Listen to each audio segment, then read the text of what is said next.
Good to see each and every one that is here. May y'all continually bless us. As we get ourselves together here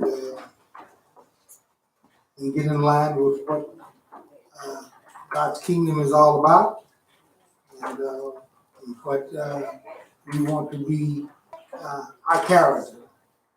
And that is one of the mainline things that each and every one of us can govern.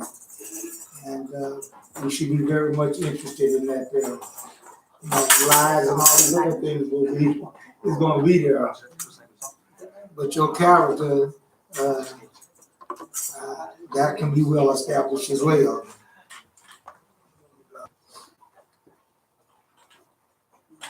Let's see the rest of them coming in. I want to take this time also to welcome in all our listeners, those that's in Israel, those that's in Canada, and in the Philippines, and where you might be picking us up on the internet.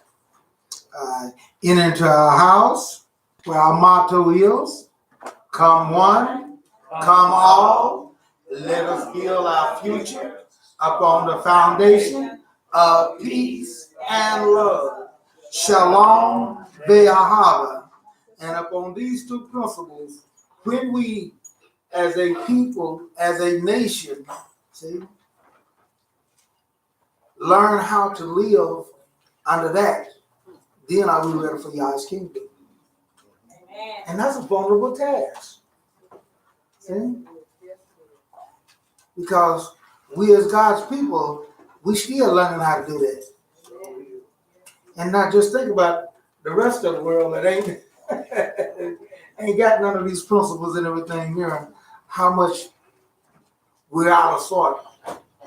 But dear folks, we're going to have to get it together. See? And in getting that together, that means that number one thing is we're going to have to drop off what I want in my ways. And if we can't do that, we're not going to make it. That's why all these little nations is running around here, messing up and everything there, because they got this I symbol. And it can't work. So they're starving the people to death, and they're doing everything there to do that there. And Yah is not pleased with that. See? And as I said before, Yah is not going to have some kingdom where we can't get along. These principles of peace and love must be. Okay? I don't care what all these other things, these other folks got all these other attitudes and stuff. That's going to come to an end. Wars is going to come to an end. See? Therefore, we got the advantage. We got to jump on everybody. Yeah? If you know something ahead of time, you know how it's going to be, get used to that. See? But just what it's going to take the world, it's going to take us the same thing. And that's denying our feelings and stuff. See? And go to God's principles. And sometimes God's principles do favor our desires. Sometimes it don't. So there's a yes and there's a no in God's love. See? And so in my love. And if you think about it, so in your love. Amen. Amen. You don't say yes to everybody. Do you? No. If you do, raise your hand. I want to see it. Because I don't want to be lying up here. When I say, hey, that ain't true. So even in our love, we have some yes and some no's, just like our God. Amen. Okay? I know I didn't always say yes to my children. My parents didn't always say yes. A lot of times, no.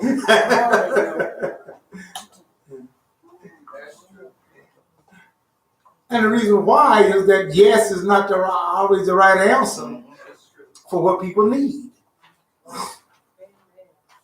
Okay? Therefore, God is the creator, and he sets the principles. Okay? And these folks now that is all hinged on hatred and all those things there, and revenge, and they gonna get them in for doing what they did to them, and they're gonna do all that stuff there. Then what God gonna do? What God gonna do? They're gonna do all of it. I guess God gonna protect them. Because they don't need some protection. They gonna do all that. Yeah. So the foundation of peace and love is something, we just started this because, people say, well, y'all just do that because all these other. Now, we haven't started. This has always been our forte. This has always been that way. Okay? Got out there in stone out there. Okay? So when people start coming in and saying, "Oh, you just jump on a bandwagon because this and that there," no, we got the stone out there to prove that no, that is not true. When it wasn't very popular at all, we were still saying the same thing. Amen. And it's gonna get more popular. Because as we near God's kingdom and everything there, it's gonna prevail just like everything else. And you're gonna have the advantage. You're gonna be the front runners. See? Ain't that good? But let's see, I think in our job they used to call it a trailblazers. They would come there, when they had a big fundraiser or something over there, they say, hey, we're gonna be the trailblazers. In other words, we're gonna move out first and everything. And set the standard for everybody else. Can we do that? Hallelujah. We can if we want to do it. See? But it takes sacrifices. Okay, we're gonna now Israel, let's get our tally totes. Just a minute, Mama coming in. Come on in.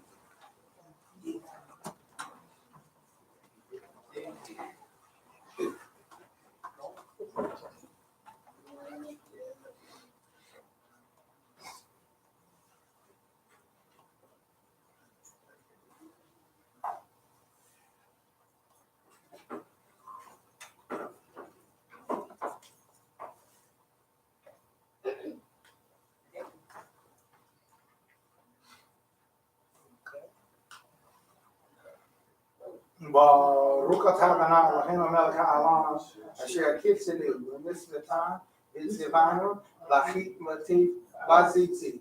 Blessed is the Lord our God, King of the universe, that sanctified us by the commandments and commandments concerning wrapping ourselves in tzitzit.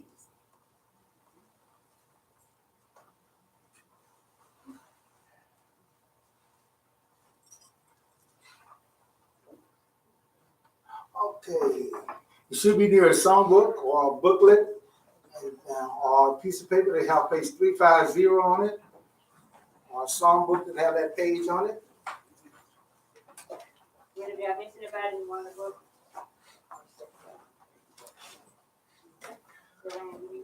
Women are 19 and up. Men are 19 and up.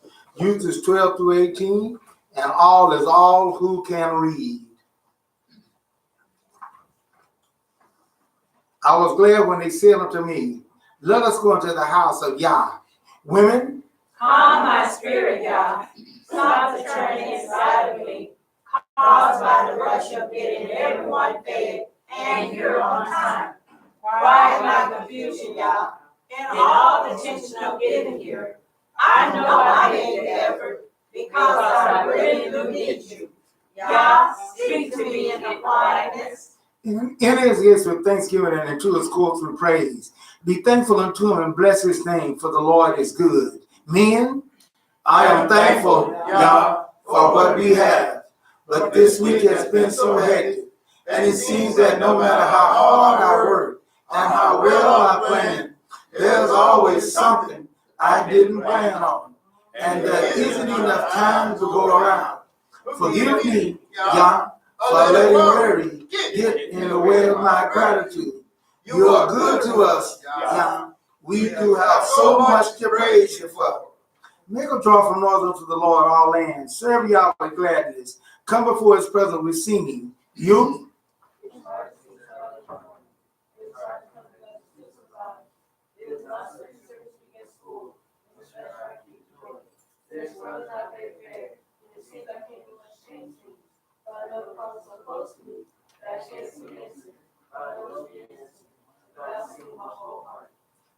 Yah is my shepherd, I shall not want. He make me to lie down in green pastures. He restores my soul. All. Restore my soul, O Yah, and renew a right spirit within me. Make me to hear joy and gladness, that the bones which you have broken may rejoice. Cast me not away from your presence, and take not your Holy Spirit from me. Restore to me the joy of your salvation, and uphold me with your free spirit. Hallelujah. Hallelujah. Hallelujah. I should turn and face the holy city in this direction here. For I open it to Philip. I open prayer, the Kohen Baraka, and Shema in Hebrew. Baruch atah Eloheinu melech haolam. Let's tell you, Lord, our God, King and ruler of the universe. Heavenly Father, we come here today. Thank you for your help and strength. Thank you for the Shabbat. Thank you for the wisdom and knowledge of knowing our bodies, and you've done it, and you made it, and you know that we need this time off, and that from our battles of the earthly and into the heavenly, that we might rest and be recharged in your pathway and into the things that is good for and that nourishes eternal life. We also pray for the sick that is among us. We know that when we're not feeling up the power, our bodies is ailing and everything there, we can't be in full thrust and full fervor for you. So we just ask you would bless the sick among us, heal them, give them that right decision, whether it is a spiritual healing or whether it is physical healing that we need. And we know that you are the great healer, and we look unto you for those things. Thank you for sending your son. Thank you For the fact that he didn't faint and give up on us, but went all the way into the shedding of his blood, that we might have an opportunity to enter the glorious promise and plans that you have for those that love you and keep your commandments. We also ask that you would bless those who had the ideas and thoughts of being here, but was not able to be here. We ask that you would give them the recovery and the healing, that they too might go forth and satisfy that good desire that we have in our hearts and minds. We pray for the peace of Jerusalem. Ask you to bless and apostle her. Keep our leaders strong. Keep our sisters and brothers safe there, as well as us safe here. Bless our mouth. Bless our ears. As those things which you said, be what you want me to say, that we might add to our knowledge, and be not amongst your people that perish for lack of knowledge. Continue to bless me, go further in this service. I always bless my ass in thy son's name, Yeshua HaMashiach, the man whose name is the branch. Amen. Amen. At this particular time, you should be near a Bible, preferably the complete Jewish Bible, our Kohen Baraka, which is found on page 153. If you don't have that, that's Numbers, the 6th chapter. I will read the 23rd verse. Then we can read and quote the 24th through the 27th together.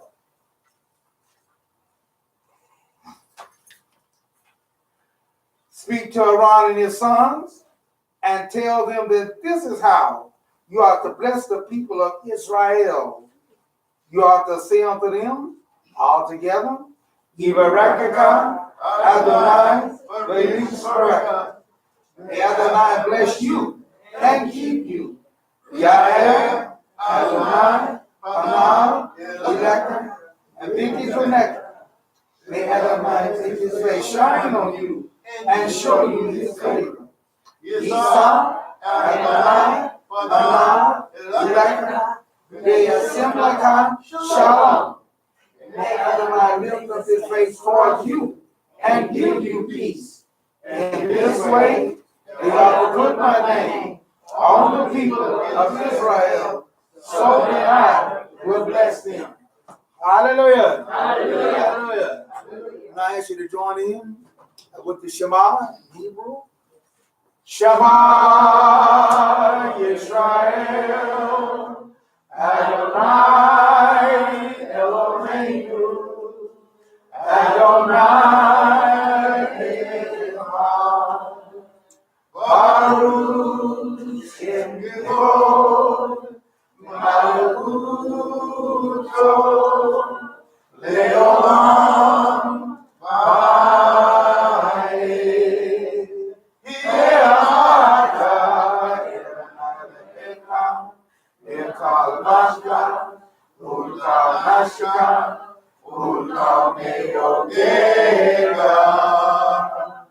Now, if you would get your Bibles and turn to page 204 in the complete, which is Deuteronomy, the 6th chapter, 4 through the 9th verse will be what we'll be reading. The first two verses, 4 and 5, is what we said in the Hebrew.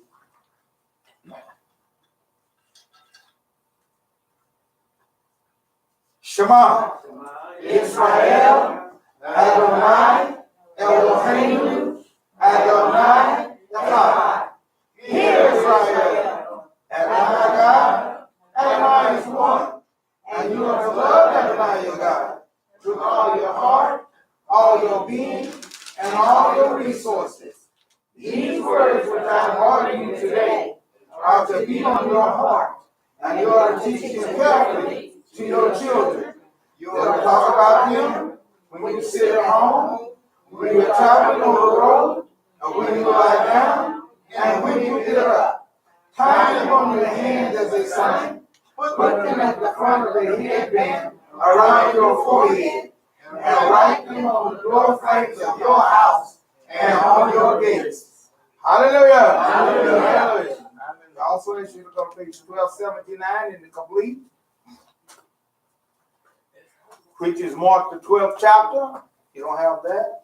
Mark the 12th chapter, 28th to the 31st verse. And we're going to see what Mashiach had to say concerning the same subject. And if it's good enough for the Mashiach, it's good enough for me. Amen. One of the Torah teachers came up and heard them engage in this discussion. Seeing that Yeshua answered them well, he asked him, which is the most important step of the law? Yeshua answered, the most important is Shema Israel, Adonai Eloheinu, Adonai Echad. Hear, O Israel, the Lord our God, the Lord is one, and you are to love Adonai your God with all your heart, with all your soul, with all your understanding, and with all your strength. The second is this: you are to love your neighbor as yourself. There is no other mitzvah greater than these. Hallelujah! Hallelujah! Hallelujah! Hallelujah. You should have already see the song at this particular time as well.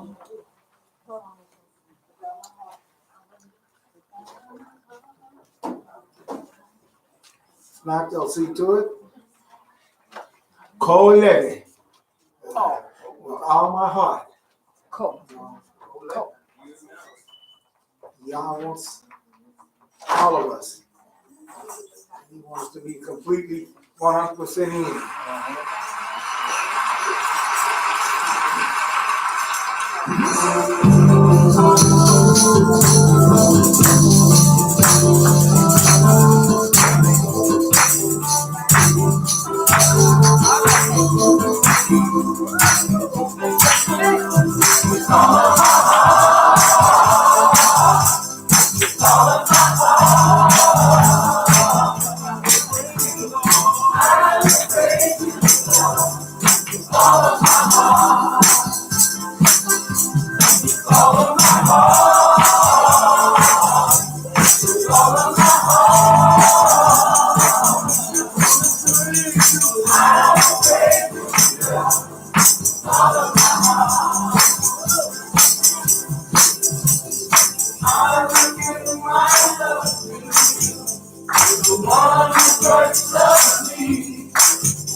I think eternal life is worth it. Oh, yeah. What about you? Oh, yeah. See? Thank you. Thank you. Then why we're holding back? Yeah. Somehow we think something else is more valuable. I'm here to tell you, life is more important than anything. See? Therefore, let us obtain after that. Y'all set that up for us to do, and therefore, this is what He has planned for us.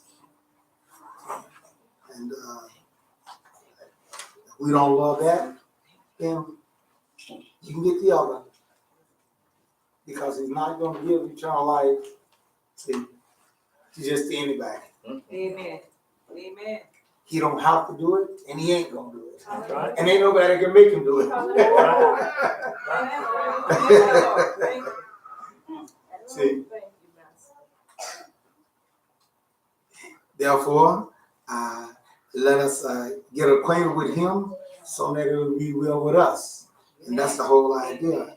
And we got to get acquainted with the true God. That's right. And He has a name. That's right. See? And then once we start doing those things, a lot of time, and the reason why a lot of people don't want to get in touch with the true God is because they don't like His rules and regulations. Yeah. See, that's it. Mm-hmm. I don't want to go back under that old bondage. I don't want to go back under that. I don't. Not even the Big Ten. Yeah. Wow. Yeah, That's great. terrible, ain't it? But he got a lot of folks that believe that and follow after him.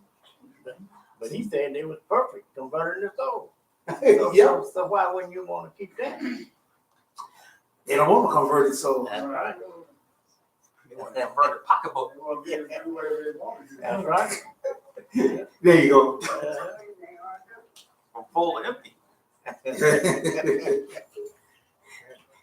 They like that big pocketbook, and they like that parking lot where, hey, you got them hoopies out there, you can't pull up here. Now that was one church, one group. Who was that there? Cliff Road Dollar.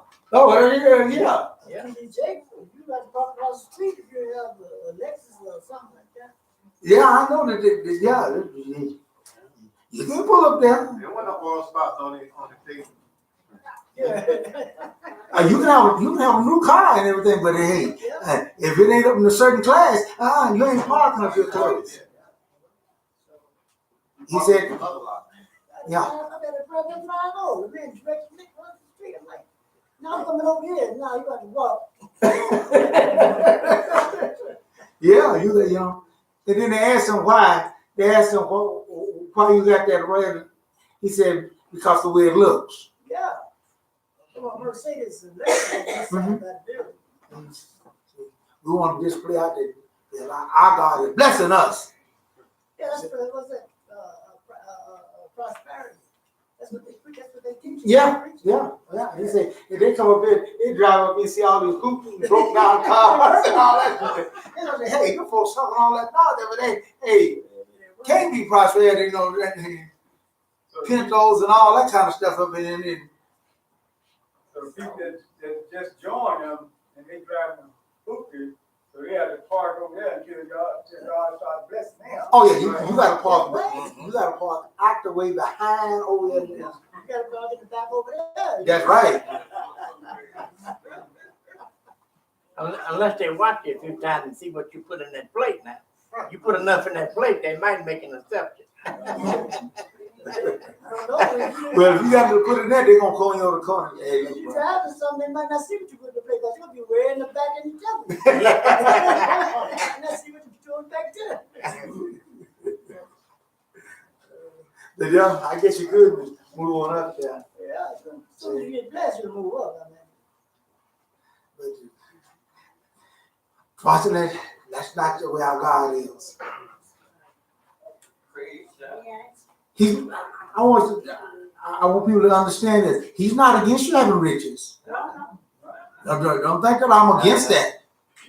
See? And I'm not against you having a Lexus and all that nice car. I'm not against that, you know. But you got to have that all in its perspective. Huh? Yeah. But it's got to be in the perspective. I'm not gonna get upset and everything. You can drive on, hey, Lexus or one of them nice cars in there. Hey, that's all right. But to make that a criteria that I can't come up here and see my Nissan, or you can't come up here in your Chevrolet or something. Hey, no, that's kind of taking it beyond the criteria. See, therefore, we have to go to God's word and we get acquainted with him. Psalm 68:4 starts this relationship off by him introducing himself and letting us know who he is.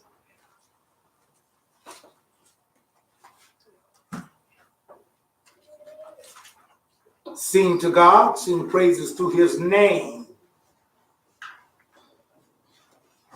Extol him who rides on the clouds by his name, Yah. What we have up on our banner too here. Y-A-H. Yah, that's his name. Amen. See? Amen. And be glad in his presence. Well, I can't do it. Why can't you do that? Why can't you do that? Well, I ain't got nothing to be glad about. You don't? See? guess not waking up this morning was it? We better start changing our definition of what makes us glad. See?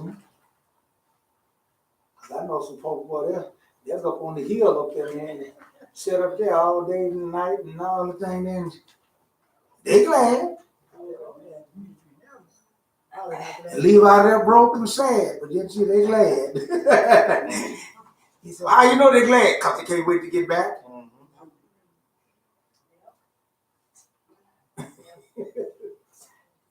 They'll go right back and do that same old thing over again. See? But when it comes to Yah, we expect, not to be that way. No, Yah said, no, I want you to be glad in my presence too. Who is this God we're talking about? There ain't no mistake. He says here, the earthquake and rain poured from the sky at the presence of God. Even Sinai shook at the presence of God. That's how mighty our God is. He's not nothing to play with. See? These people that are talking about this and talking about that, they think that they're ready to get the full thrust of God's attention and full threat. No, we ain't ready for that. I hear so many people, I'm gonna walk up right up to God and look him dead in the eyes and say, hey, it's just the way it is that you were wrong for that day. I said, well, you don't do it. I said, I told him, well, I said, look, man. I said, I don't know who your thinking is at. I said, there's some people that won't do that too.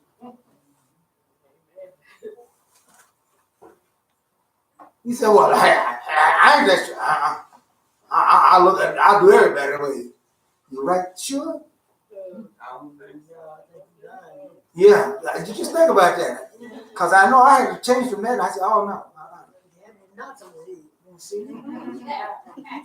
Man, I drove in my car sometimes, settled in the car there and don't like the way the car look. I ain't looking back over there no more. I look straight forward, look somewhere. I don't look at them. Don't want to talk about it right now.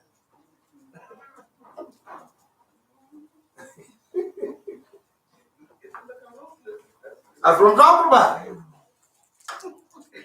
I don't even say, what you looking at?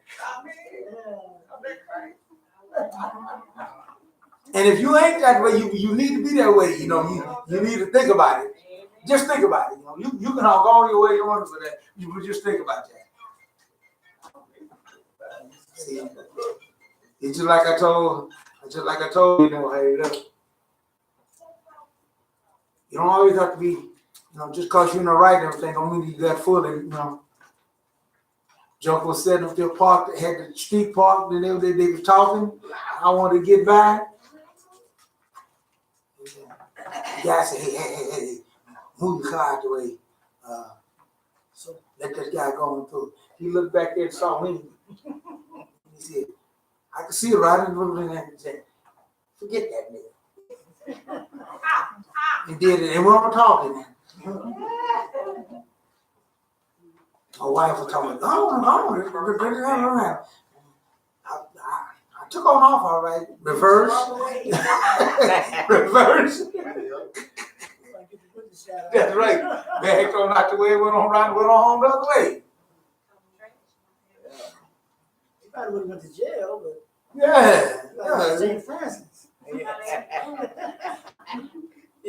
See, all right. Don't need all that stuff down. So I don't know what he's doing. I know what I didn't have, and I don't know what he had. And then besides that, some things ain't worth even getting in tussle about. Your body gonna wind up, even if you get out and whoop the guy and get out of there, hey, your body gonna be you don't get out there scot free. So you gonna get some of this too. And besides that, he had his buddies out there talking. Yeah.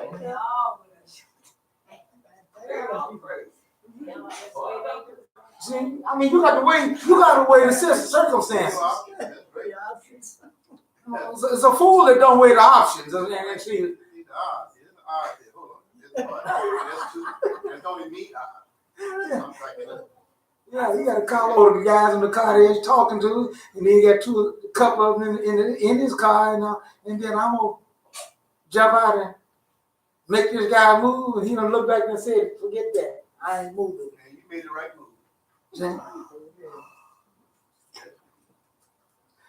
Yeah, folks, we got to be more wiser than that. See? We are no match for the enemy. Satan's been around ever since we've been created. He has the advantage of us. And if you think you're a match for him, you've already been defeated. The only way that we're a match to him is we got to stay in line with the one that has the superiority over us. See? And it definitely can be done. Therefore, who is this God? He tells us. Even Sinai shook at the presence of God, the God of Israel. And if your God is not the God of Israel, you are worshiping and serving a false and idol God, and you will perish with your gods. Right. Because he is determined he's going to rid the earth of all these false gods. And all of them that go along with it is going to be getting rid of too as well. It's your choice. He placed it here and set it there, and it's up to you, and it's your choice of what you want to do.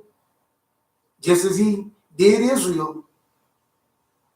See, he shows how he's going to do it. He did Israel.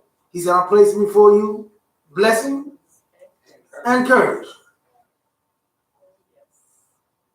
Here's what you're going to do to get the blessings. Here's what you have to do to get the courage. Evidently, our parents, forefathers, I don't know what they was thinking about. They didn't believe, Yeah. You had to show me. I tell you what they was thinking. I take that back. I do know what they was thinking. Yes, that's it. That's exactly what he said. He said, I turned them over to their own thoughts. And they just messed up completely. He said, I just let them have their own ways. And therefore, and that was one of the ways for you to get the courage, to go off in your own ways. And put that I want to do, I. When it comes to God, dear folks, we don't have no I rights. Hallelujah. Do you understand that? Hallelujah. He did. He died. Oh, We already put ourselves in jeopardy. yeah. That's true. That's true. Hmm? Give a old man Galatians 2:20. That I got us into trouble in the first place. That's right. Therefore, we got to follow what he says here. We go to Isaiah 43.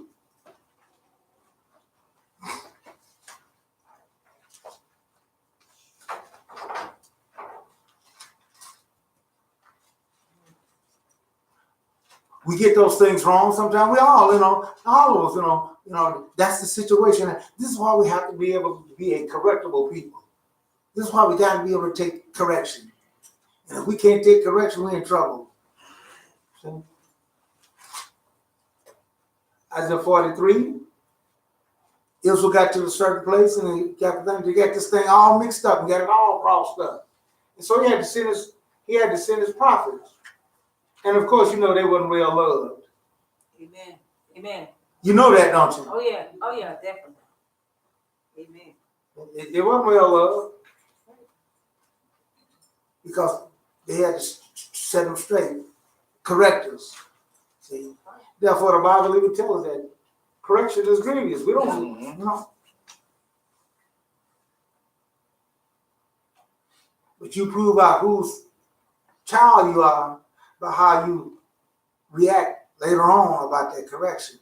That's the thing that does it. Just because you react at first about it because it's grievous, that's all right. But if you stay into that and hang into that, yeah, that means you ain't none of his. Amen. You're somebody else's. And he got a place reserved for all of them. It ain't good. He said, you are my witnesses, Adonai, and my servants whom I have chosen. Get this thing straight. See? The servant don't tell the master what to do.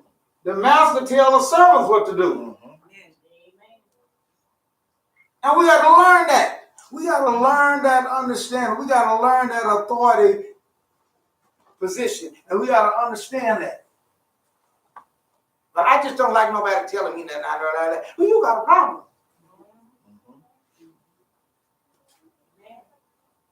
And I want you to know something. You're going to have it hard in this world. And you ain't going to make it in the world to come.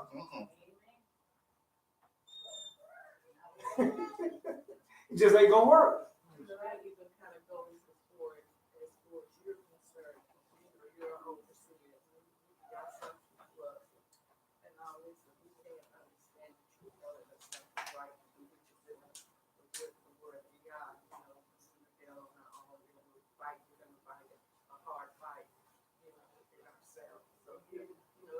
You're our overseer too, so try to talk to us on the level to where we're misbehaving or whatever.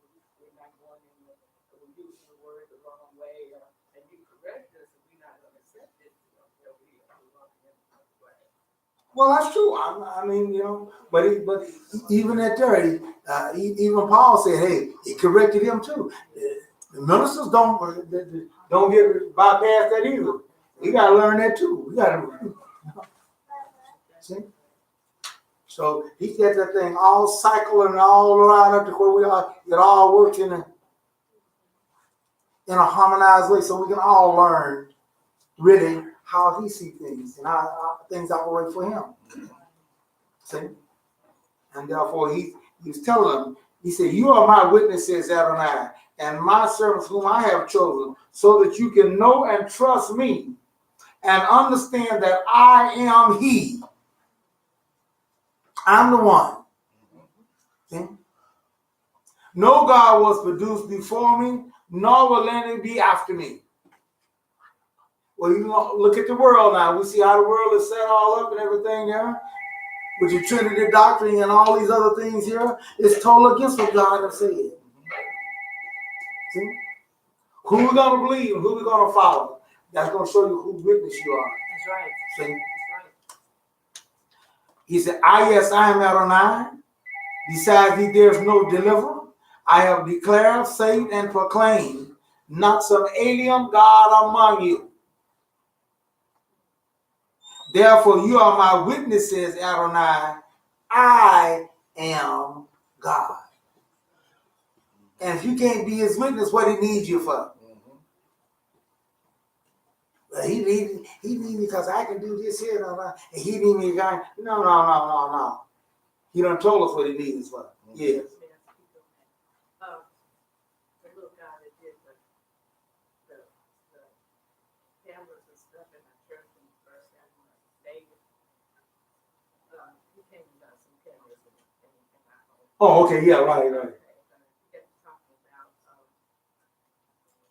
Donald Trump, and I thought that's what Donald Trump is going to bring a lot of prophecy, fulfilled and stuff. And he said prophecy. He asked me what prophecy was. He didn't know what prophecy was. He didn't know what a fine prophecy was. I told him Zechariah and all this stuff. He said, I said, it's going to come up on the land and all this stuff is going to come up. But what's going to come? I said, man, you can get out of that church, man, and get in a prophecy. Why would you keep in church? Somebody don't tell you something that's going on. So I got in my books and stuff and got to putting stuff together for him to read, And he said, I'm going to call him. I said, yeah, you call me so we can discuss this stuff. This young man, I said, y'all need to get out, quit giving that man y'all money and start trying to get in the word where y'all can be saved. Yes. I said, it ain't all about you making money either, David. I said, you know, you got your job and stuff like that. I said, but you got to make your way. This is not going to be it. It's going to all go away, and money is not going to be, it comes to nothing. It's not going to come to anything. You know, I said, we're getting about a prostitute church. It's all good. Well, unfortunately, people got this. You know, I mean, and that was what's happening back in the Mashiach's day. You know, you had the Sadducees and you had the Pharisees. You always have different groups, and they're supposed to be religious, supposed to be a part of. They was part of Israel, but they just stopped. Hey, it was what we get. The Sadducees said, "Hey, ain't no here and after and all that. It's what we can get right now." Okay? And you have people that got that attitude. I got to get my life. I ain't got no life. What are they comparing it with? To say they ain't got no life. They're comparing with people out in the world, which ain't got no hope and everything there. And see, and so they start comparing with, oh, I ain't got this and I ain't got that. Well, you know. But in order to get what they got and everything, you got to get out there and start being like them. That shows you just how lost they are. Of course. It blew my mind. I'm glad I got to see it Yes. for myself. But it actually, I told my husband, that just blew me away. Yeah. Don't know nothing. And a person that don't do those things there, an organization or group that do not teach those things there, they are blind. And where did the blind lead the blind? There you go. And that's it. But here he says here, I have declared, said, and proclaimed not some alien God among you. Therefore, you are my witnesses, Adonai. I am God. Just the same thing as I say here. If we go out and teach, peace and love, it's got to be demonstrated out. See? We can't go out and preach those things there, and then people come in here and they can see tension and stuff. That so thick you can cut it with a knife.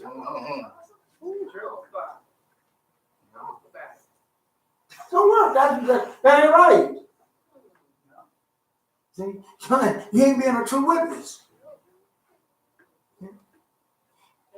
Be like what the man told our founder. He was going out and he was on fire about the Sabbath before he was doing it. So the guy asked him, "Hey, you keeping the Sabbath?" "No, but I think I should." He said, "Well, shut your mouth up, dude. Don't come telling me something and all that shit that you ain't willing to do your own self." That's right. If it's all that important stuff, why ain't you doing it? Yeah. Well, it's going to change the circle. Everybody doing something. Yeah, it's definitely. Peace and love is going to cause us to be, mistreated. It's going to cause a lot of things going to happen. But hey, that's all right. It's still going to prevail. See? That's exactly it. That's it. And trust our God, that He's going to take care of it. And we got to believe Him on that deal. We got to believe Him and trust Him. And that's what He told Israel. Say, and if you can't do those things there, you can't be my witness. See? That's what I want you for. Isaiah 44, 6-8.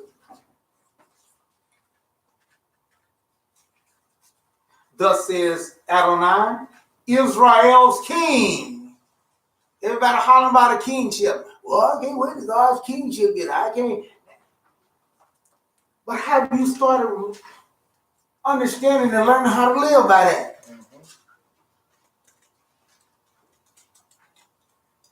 He said, "Oh, yeah. No. Let me tell you something.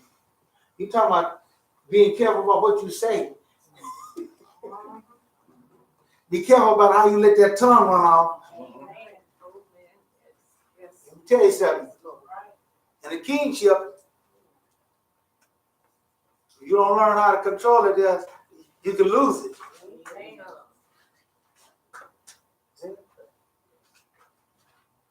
And your man gonna tell me what to do and everything. Oh, yes, there is. Do it every day. Well, so where do we get that? Where do we get that story? I've heard that a lot. Now I hear that a lot, you know. So where do we get that from? You don't work nowhere? Huh? You don't work nowhere? This ain't no man gonna tell you nothing, but where you work? How's he, man, how's he feeding himself? Yeah, you know, I just take it for granted, you know, but lately I've been kind of really start thinking about it. Just what they're saying, what do you mean? Like, ain't no man gonna be telling me what to do. Ain't no man gonna. What you mean?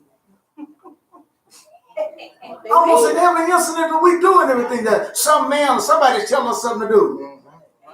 Some man, some woman. Yeah, right. That's right. My supervisor woman. There you go. Boy, you look tricky.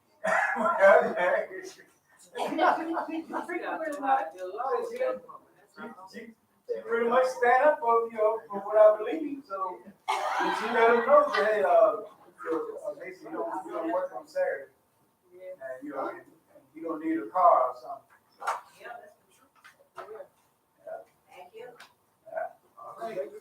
It's the authority. You know, the army, ain't that what the army teach you? That You've was- been in the army, y'all know what that ain't that what they teach you? They had what You ain't, hey, I don't care who. What that sergeant look like? that female drawing, you know, Sergeant ran me ragged, man. Huh? She ran me ragged. You think that's talking? Thank you. Get in the pit. Okay. Get out the pit. Get in the pit. Get out the pit. Get in the pit. Oh, you about buck up this Oh yeah, I fucked up, boy. Yeah. She fixed me, man. Yeah. She trying to explain stuff. You try to know, hey, I'm in authority here. I might be one, but I got control of you. I see that, but she got them straight. Look right. That's what I look at. I don't look at no female. That was the one woman brought a lot of midnight on with you in jail, wasn't it? Yeah, Yeah, I did. it's smart. Yeah. The point I'm getting at is the point of it, it's the authority. The authority, that's right. She represents. Right? You might not like the way he look or she look and everything, but hey, you better check out that stuff. Don't do what she talking about. You better check out that hardware. They had this young guy, he looked like a little kid. You can tell me I have to salute that little kid. Just get promoted, feel like they were kids. I know a lot of people didn't like me because I looked like I was a kid. Yeah, How you get promoted? he was a butterboard too, boy. Hey, none of your business. So that's therefore, you know, but that's what I'm saying. It's just funny how these cliches, and I got a lot of folks saying that. And I wonder what in the world, you know, I wonder, what planet do they live on? She's not living on the well over there. Your boss tell you to come in at a certain time there, you don't understand how I ain't coming in, so and so. Change that. I don't want to come in at that time. I'm gonna come in at so and so. How long you think you gonna have a job there? He'll be telling you, well, you ain't got to come in at all. I said, well, see, I told you. You know, I had one guy tell me that day, you know, he talked with the boss and everything, man. He didn't like the way the boss talked. He didn't talk to me like, no, man, everything. So that, hey, I got him told. I said, okay. You still working now? No, I am. He got fired. Oh, I told you. So who got the last word? What is authority? Oh, the unemployment office. We got two offers. He said, I got the last word. I told him what I wanted to know. I said, but that you fired. that was the last word.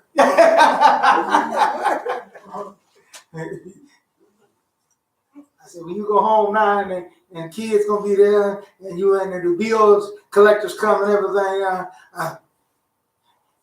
his last words gonna be resounding in your ear. Wife gonna be looking at you. You're fired and no more check coming.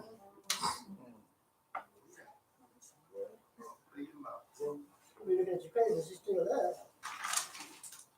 So Yah is telling us the same way there, folks. Here, you gotta understand, in a kingship, we really said we want, but a king is tough, man. Right. A king is tough. And we gotta get used to that there. And we gotta get adapted to that understanding. See? Yeah. So here he says here, thus says Adonai, Israel's king and redeemer, Adonai Zebaoth, I am the first and I am the last. Besides me, there is no God. Well, I got a right to say my piece and everything. Not no kingship, you don't.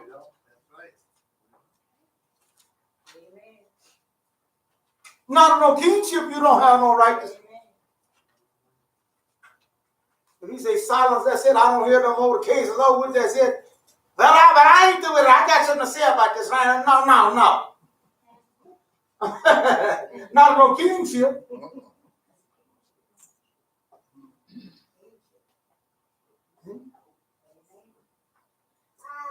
And for that concerned, the democracy too. Right. Go down there and cut up in one of them judges. Oh, yeah. Courtroom and see what happens to you. Trump threw off one of those reporters. Yes. That's all they know. Take that mic away from him. I just had, I was sitting in the court there, the jury then, and the person just got up and slammed the door. That's all he did. Didn't say a word, didn't nothing. And he just got up and went out the door and slammed the door. Bam! Let's get it with contempt. Yeah. Well, you know, he got everybody to teach when he slammed the door. He was mad, but he didn't say that, you know. He went to slam the door. Bam! The judge looked over at the bailiff and told him, go get him. Yeah, because he did that with contempt. Mm-hmm. Go get him. So I noticed the next 2 or 3 days, who was with him, and the person didn't show up. You know? So we finally got worked with up there to ask the judge. He said, "Oh, I seen him on a little vacation." Yeah, seen him on a little vacation. Don't come down and show that kind of disrespect to my judge. No, he wasn't a judge. Oh, He was one of the people there, you know, for the court, you know, and he was the court was against. He was one of the defendants. lawyers were No, he was a family law. member. He was a family member. Okay. Oh yeah, people like it that man more time. Yeah, he's a family member, you know, and everything. And so when the judge, when they said a certain thing about him, you know, they didn't like it. They jumped up, around out there, and then slammed the door. Bam! You want to be a part of. See, messed it all up. You want to let them know he felt about it. When they come back the next time, boy, hey, had a whole different demeanor. So them 2 or 3 days in the Crossbar Hotel, that's what we call it. Hey, kind of get your attention. Yeah. He was just bad. This guy that never been to book big leg for nothing. Yeah. He sat there looking at him all night. Yeah. So here he tells us here that I am the first and I'm the last. Beside me there is no God. Who is like me? Let him speak out. Let him show me clearly what has been happening since I set up the eternal people. Let him foretell future signs and events. Don't be frightened. Don't be afraid. Didn't I tell you this long ago? I foretold it, and you are my witnesses. Is there any God besides me? Israel, is there any God beside our God? No, I know not any. Israel, is there any God beside our God? No, I know not any. He said, is there any God besides me? He said, there is no other rock. I know of none. And therefore, we need to get that understanding so we can understand how important it is for us to stay in obedience to Him and not these other folks. That it might work forth out for Him. See? And this is why I said we got to learn about authority, because our God delegates authority to other folks. You know that, don't you? We know that, right? Right. But Israel had a hard time believing that. They said, "Oh no, God, only God can tell me this." God said, "Wait a minute. What do you think Moshe is down there doing? What do you think I got him for?" They didn't understand the concept of freedom. Yeah. When you're free, you got a lot of responsibilities.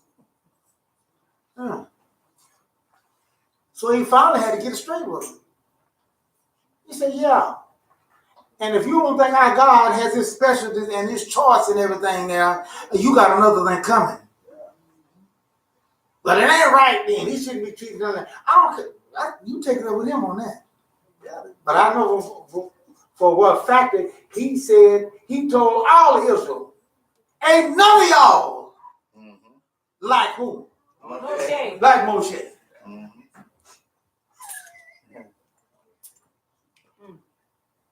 Yeah, I don't work miracles with you. Even Moshe's sister.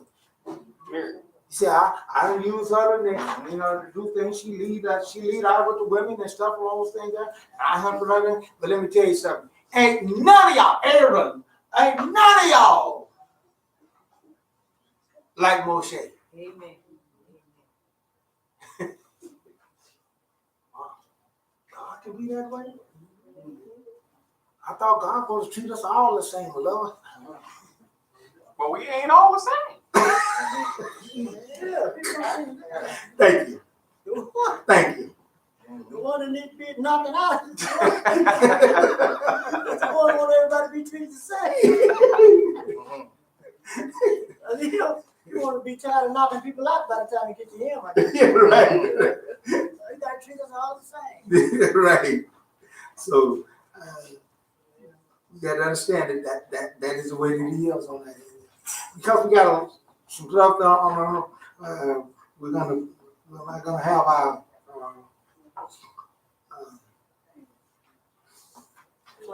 flag, our banner intro. We're not gonna have that today here because we got some other requests and all that we're gonna to set forth, but we'll get back into the regular groove here and some other things here.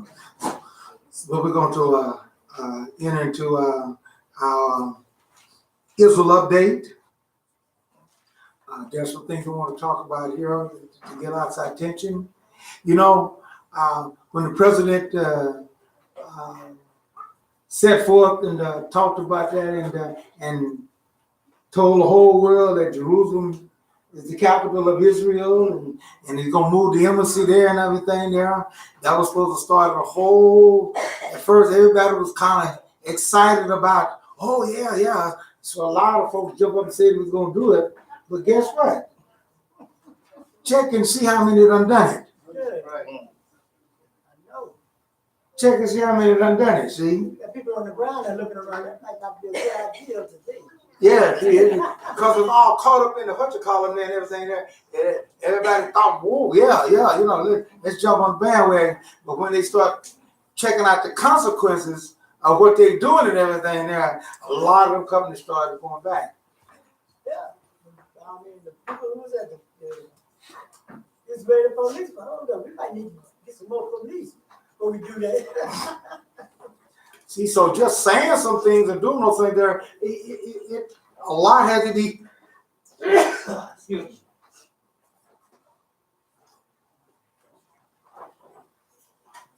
A lot has to be taken into consideration about what you're talking about. It's just like, I'm not among the women folks that do that there, but like you say, we're gonna have a big dinner. It's easy to say that. And we got some folks here, like we had our appreciation for a certain one, and we have one, she'll tell you that it ain't, it's easy to say that there, But there's a lot of work to go along with that. See? There's a lot of stuff that goes along with that to bring that about. See? And so it is with all these other things here. But here are some things that are happening that people don't understand. Do you know that the President Trump is still signing the waiver? It's called the JEA waiver that all presidents since 1999 have been signing every 6 months.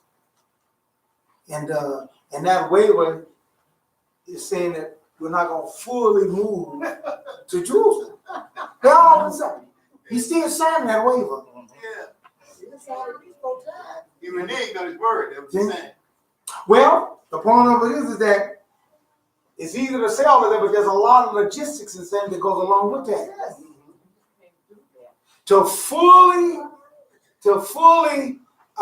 say that you remove your embassy and everything there is that you gotta also have the mission officer and his staff and where he stay at and it's all to be transferred and all that, and that hasn't been done yet. And that becomes United States property wherever they move to. Right. Yeah. The J, you say J-E-A? Yeah. Okay, is that a definition? That's an acronym for Jerusalem Embassy. See, what was that there? Yeah. Embassy, J-E-D. Yeah, it's JEA. Yeah. And establishment. Established over the east, so it is Embassy. Jerusalem Embassy. Mm-hmm. oh, just on Jerusalem embassy, okay. Okay, just a J. Agency, right. I think that's what the last one they gave us. Right. Okay. In other words, no, not agency. Act Oh, that sounds more like it. is Jerusalem Embassy Act. JEA. Yeah, JEA. And there's a waiver that goes on, and every president since '99 have been signing it. And even after President Trump have done it, he's still signing it. And the reason why is because the embassy, even though he said those things, it has not been a complete embassy move yet. Okay? Because, and then the reason why is that is the staff and all those things there and all that there has not taken a permanent resident in Jerusalem. They gotta be able to defend them people. Yeah. If they blow up that embassy, they just blow up America. A lot of America. A lot of folks ain't rushing. A lot of folks ain't rushing to go over there. It's hot over there. Yeah, and when they start going up to American embassies, America gotta blow something up. They don't want to start, they don't want to go down that road. Australia, they was one of the ones that did it. So Australia now is moving there. Say we're gonna go ahead and move our embassy there. Actually moving. And they say they're moving, but they recognize only West Jerusalem as Israel capital, not the whole Jerusalem. Only West. See?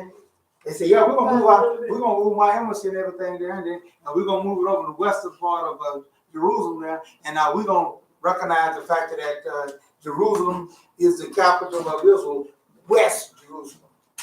Another one is Palestine. And the next one that's supposed to be done is Guatemala. Yeah, those are the only three that ever did any kind of thing. Everybody else, there was 2 or 3 of them that said they was gonna do it, but the people start thinking about it and told them, hey, you do that thing, you ain't gonna be prime minister no more. You ain't gonna be president no more. So they back off of it. But I'm saying this to show you this here. God's plan, what he said, it ain't really God's plan, well, God's prophecy, when he tells us what's going to happen in the book of Zechariah, is still there. Mm-hmm. Everybody thought just because the United States, when they declared that Jerusalem was the capital of Israel and all those things and all that, well, that's it. That two-state peace plan, that's the end of that. They ain't gonna have that. So what Zechariah talking about, that ain't gonna come to pass and all of that. Oh yeah, it's still there, just as hot as ever.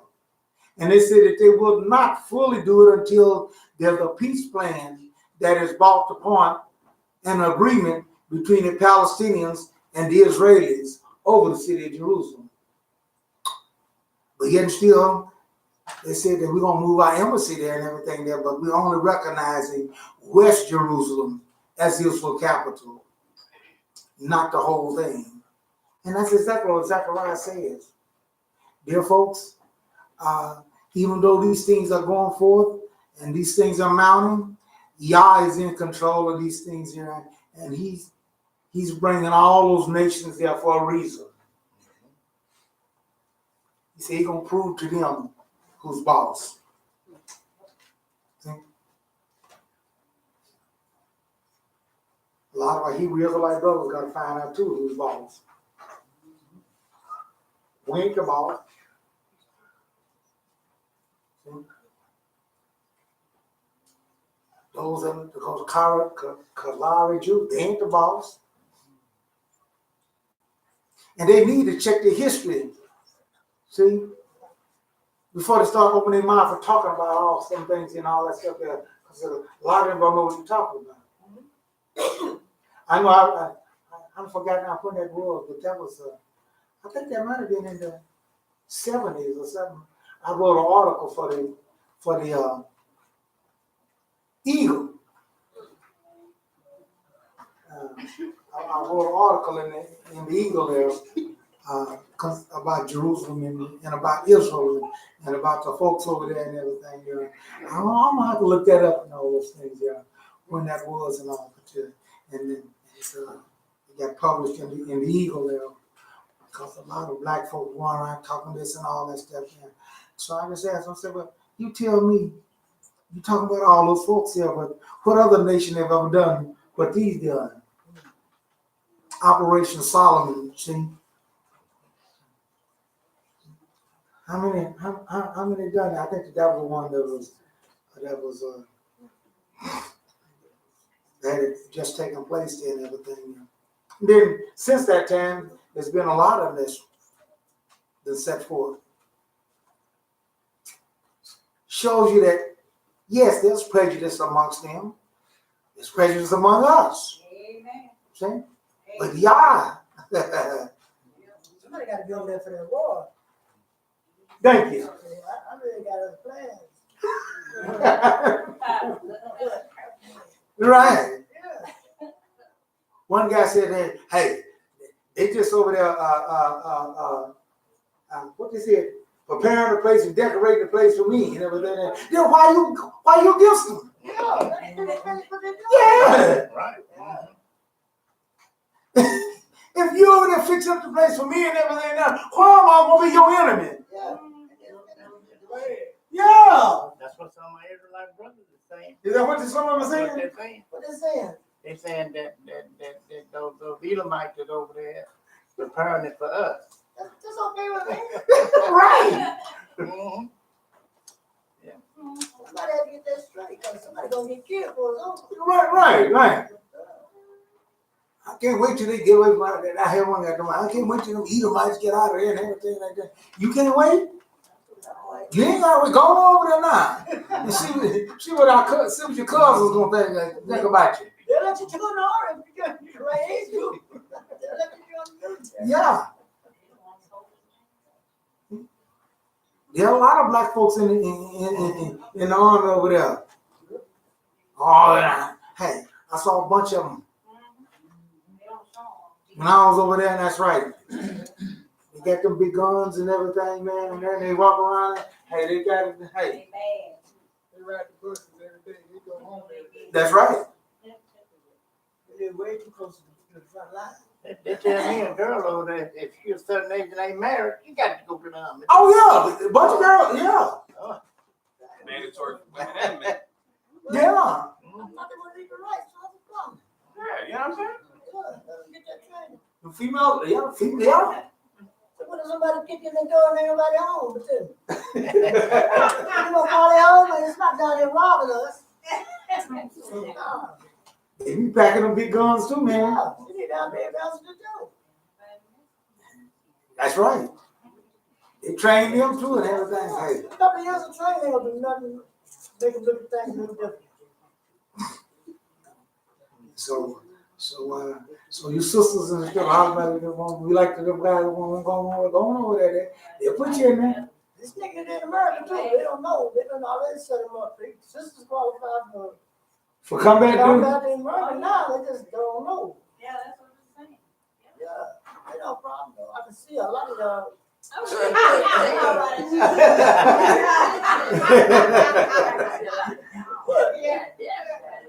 see some sisters I wouldn't want to run into in the dark.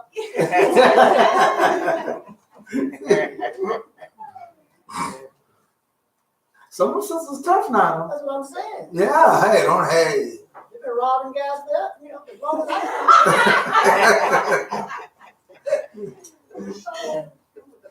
You scared to go back and get it too. That's your wallet, man. Better have it.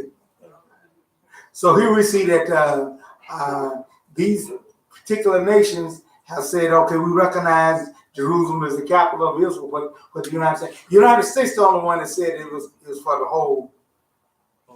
It's for the whole city.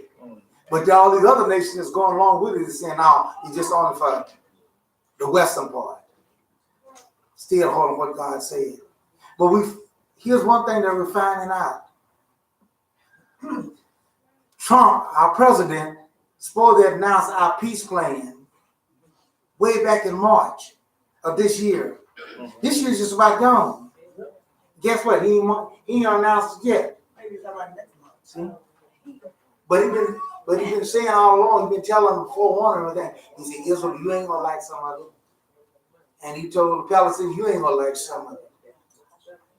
I got a feeling what it's gonna be like. It's gonna be like what God said. Yes. Well, actually, right now, he's trying to throw everybody off on that part and focus on us, him shutting down the White House until y'all accept. Oh, shutting down the government. Yeah, that's cause y'all ain't paying, y'all don't want to pay for that wall. Mexico was big on that. Ain't that what he said? Yes, I don't remember. Ain't nobody check him on that yet. Ain't nobody. Every interview, I'm like, Mr. President, you said that Mexico was going to pay for the wall. Why are we having a debate? You said Mexico was going to pay for the wall. Sure did it that way. Did you get the check from Mexico yet? Did they pay for the wall? That's why I told y'all, paying for that wall. Mexico City. That was part of the campaign. I'm not saying.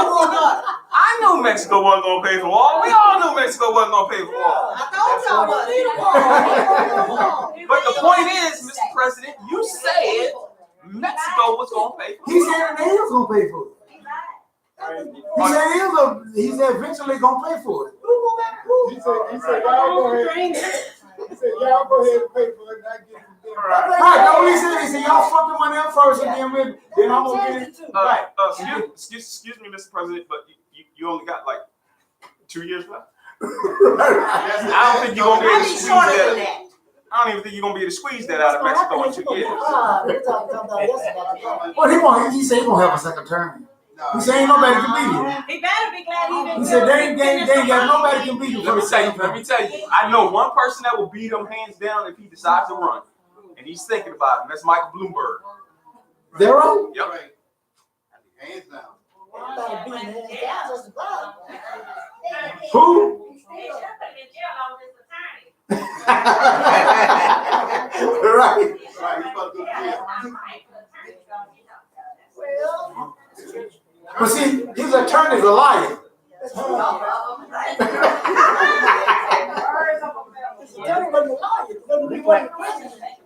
Look like all his kids getting ready to go to jail. Look like all them going to jail. But you see, this is why all these things is proof and showing you that politics, it's on the way out. Yeah. It ain't happening there yet. It's happening over in France. It's happening over in other places. France is losing their mind. Yeah. Shut France down. Yeah. So did when he said he was gonna shut it down, this month too? Yes.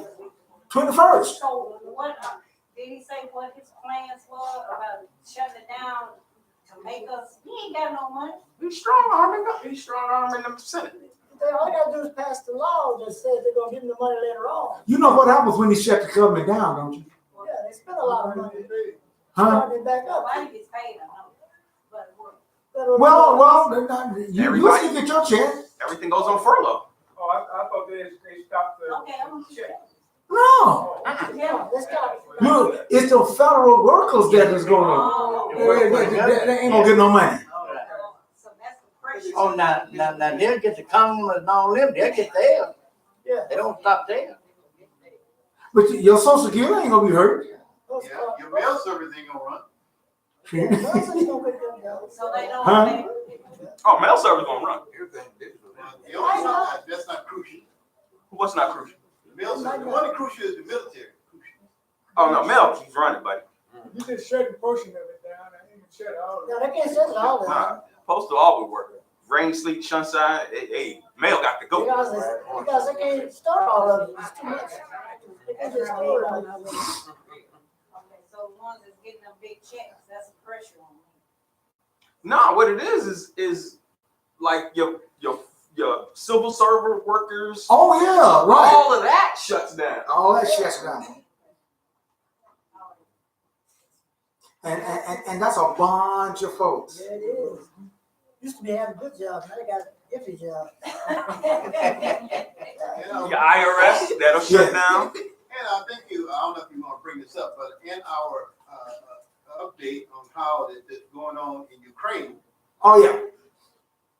what's going on in Ukraine, actually we sending some ships over there, and response, Putin say, okay, this is what I'm gonna do. He sent 2 of the Tu-160 black Bomb. jack bombers over here, That's right. and put them over there in Venezuela.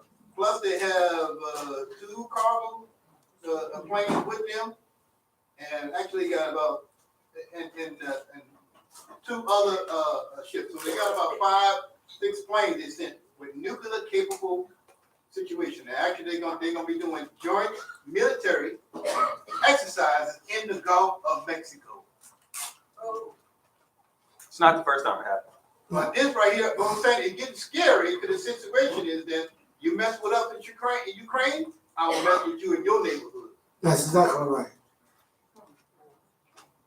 This thing, and we were just discussing this here.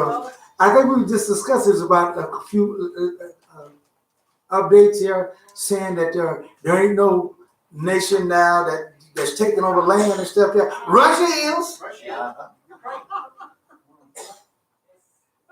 Russia went over there and took over Ukraine. Yeah, but they said it used to be there. It used to be there. Yeah. So they're not really taking it over, They just taking it back.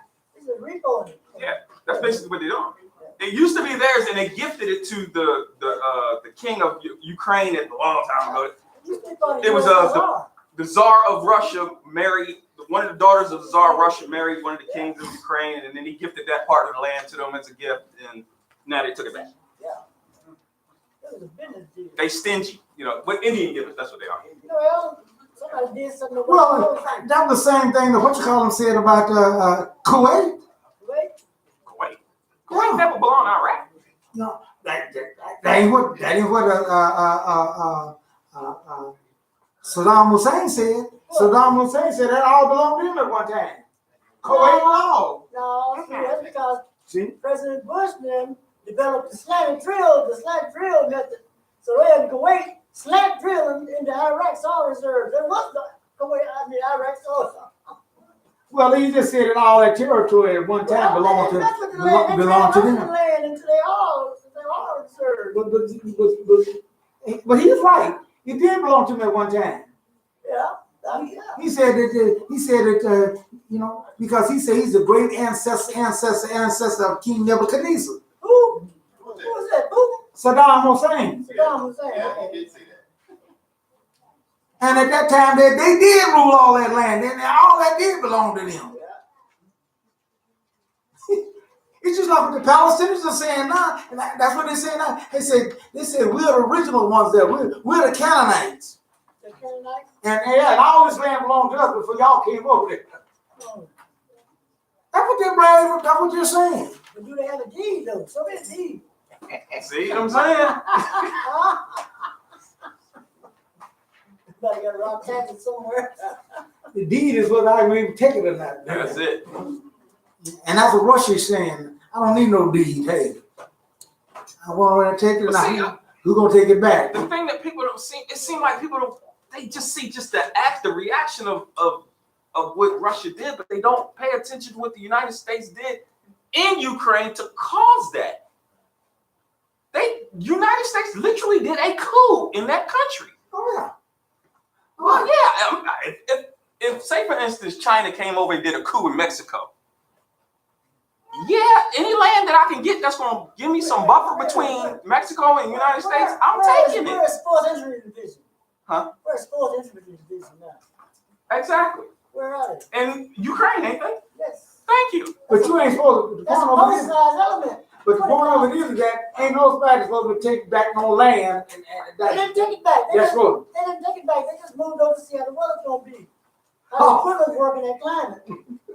Well, that's a long extended training exercise. Yeah. Yeah. They just only built that bridge over there just for show. You gotta get around and the bridge builds out practicing on the bridges. What's the problem? I don't understand this. I could have been a general. All I'm saying is that it just clearly show you what's happening in the world today. It's just exactly what the scripture says is going to take place, and we see those things being fulfilled and brought forth. God is not pleased with it, and they can't even go along with their own agreements. They don't want to come up with agreements say that we ain't gonna do this no more, and the land that we done allocated out of there, we're not gonna take this and we're not gonna do it. And they do. The big boys do it in time they want it. Now even the little boys is doing it. I thought they had an agreement like that. We're not going, you can't take land from another country no more. They did come say that. I thought that's what they told Israel. And then they took land from everybody. I thought that was causing the problem with Israel. You can't take land from a sovereign nation. I think that, you know, that a lot of people were afraid too. They was making their statements against this. And to the UN say, hey, all these nuclear planes are coming in our territory and nothing they can do about it. And the Russians and Venezuela, which is the new guy in Venezuela, is not a friend of the US also. That's right. And that's becoming a big problem, strategical situation, because now this is the first time that ever happened in ages. Well, what is it called? Well, but you're talking about a different thing. You're talking about the NATO alliance. I think the NATO alliance means that you can't come in. You know, that's why we had the big Cuban. You know, a lot of y'all weren't born at the time. I There. remember that. I wasn't born, but I definitely did the study on it. You weren't even born there, no. But I was alive. I was born. Yeah, I remember Kennedy told us. That's right. And they brought the missiles down there in the Western Hemisphere down there in Cuba. Yeah. Said, no, can't do that. We'll be in Russia sometime. And I know they had us hiding and they were talking about fallout shelters and had us, hey, I'll do that. I was in school at the time. Lived through that time there, but hey, they thought we were gonna have a war. We came really close to it. We come close. This week. Huh? And they was talking about going to Russia sometime next week. You wasn't playing. Yeah. They had planes steady flying. Looking.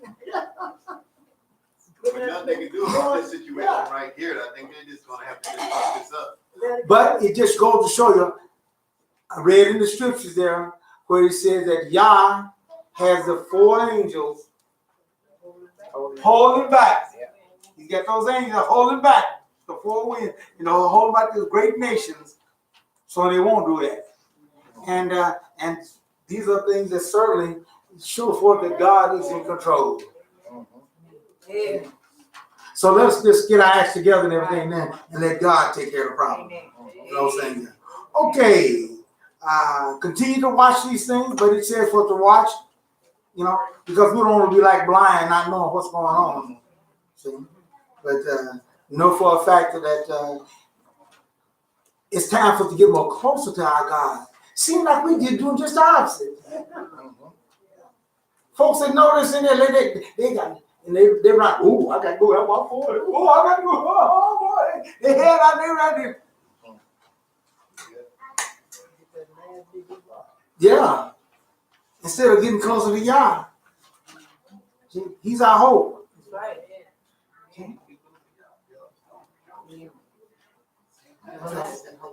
Let me tell you, you know, they got these fallout shelters and they got all this stuff in there. But let me tell you something, that ain't for you. Do y'all understand? Do y'all understand what I'm saying? Our population is too small. Fallout shelters, they made is for them. Yeah, they got cities and stuff and all that already built and so on in the mountains and all that stuff there, but it ain't for you. What we gonna do about it? You know, hit sand, say, okay. How we gonna get killed going if they're trying to get in there?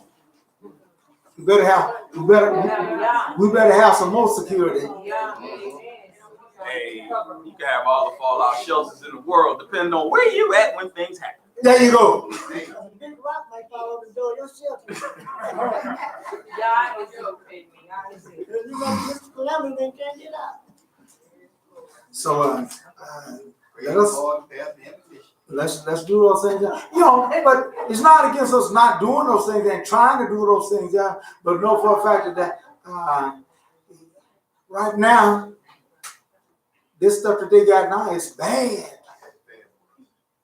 They got some bad boys now. They got some stuff now that'll blow. Hey, they hit them, take care of the whole ground. You got your little fallout shelter there, dug down in the ground. Guess what? It's gone too. Yeah, right. Last thing I'm gonna say. Okay. They are now debating in this country whether or not to start a DNA database for every single person. They've been building that already. Is it mandatory yet? Is it mandatory for everybody to give their DNA? They already take it when you're born, percentage and stuff, they take it when you black till or not. You join the No. military when you're arrested. It's mandatory. It's gonna be mandatory for everybody to give DNA. They already building it. I see what you said. You talking about opening up and just getting everybody's DNA, but they already doing it in certain circumstances now. Yeah. Before they were taking their DNA storage. You know what they're gonna do that for, don't you? Huh? Somebody tell me why they're gonna do that. How else can they track every single person? Not only that, but they know that if they have a big war and everything, you know, a whole bunch of y'all gonna be gone in the home. And so this is their idea of saving the human race. That's our idea of doing it. And you already have countries that it's already mandatory. Yeah. Like Saudi Arabia is a mandatory. They got a database for every single Yeah. person. China's working on it. India's working on it. So we'll just store this in there. It's easy to hide and secure your DNA from people than it is for the hide and protect the people. See, the DNA stuff don't have to eat. Yeah. The DNA people don't have to have no air. So they don't have to do like Germany. They don't have to look into your eyes and see if you're Jude in. They know what you is. So they don't even waste your DNA. They'll Yeah, throw it down the they sink. know what you No, we don't need to eat. Throw it down the sink. But yet, then still, y'all have a plan. And he is superior to all these other things. And that's a thing on that end. Okay. We got to let's see here. All righty. We're ready for our solo. Let's go. Okay, I'm going right down the line here. Men of Harmony. It's time for you to get God's grace still here, and could have been me. And then after that, the boys of harmony. Get your act, get ready to go. All right. That's what he wanted to say.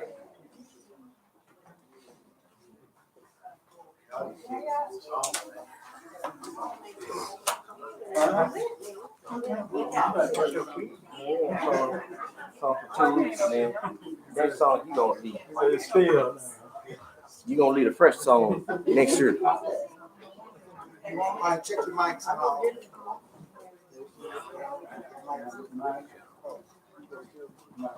Oh,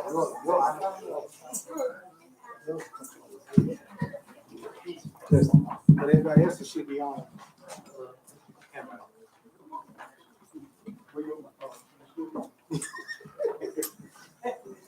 Don't run out, bro.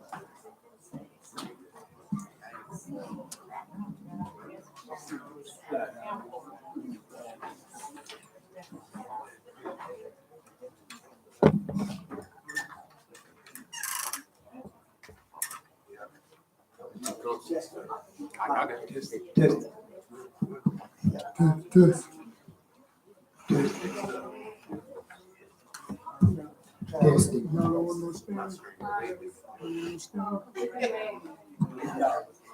Testing.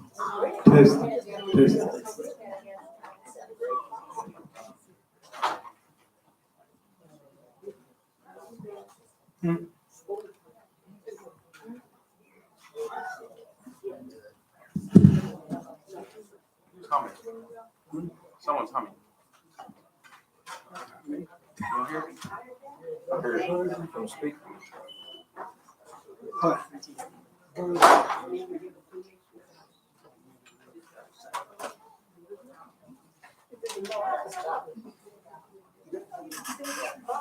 What about now?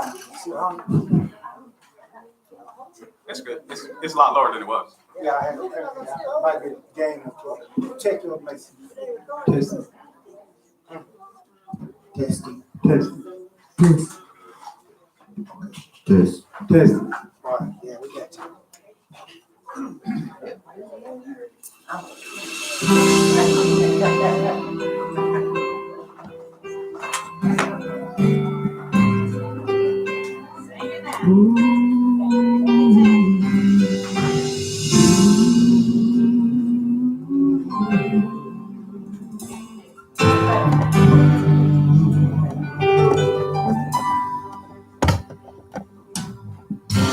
How did I make it all these years?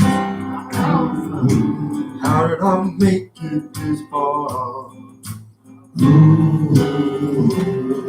To the valleys and over the hills. I know it had to be hard. How did I make it through the storm? How did I make it through the rain? If you wanna know just how I got here, it's so easy for me to explain. It was God's grace.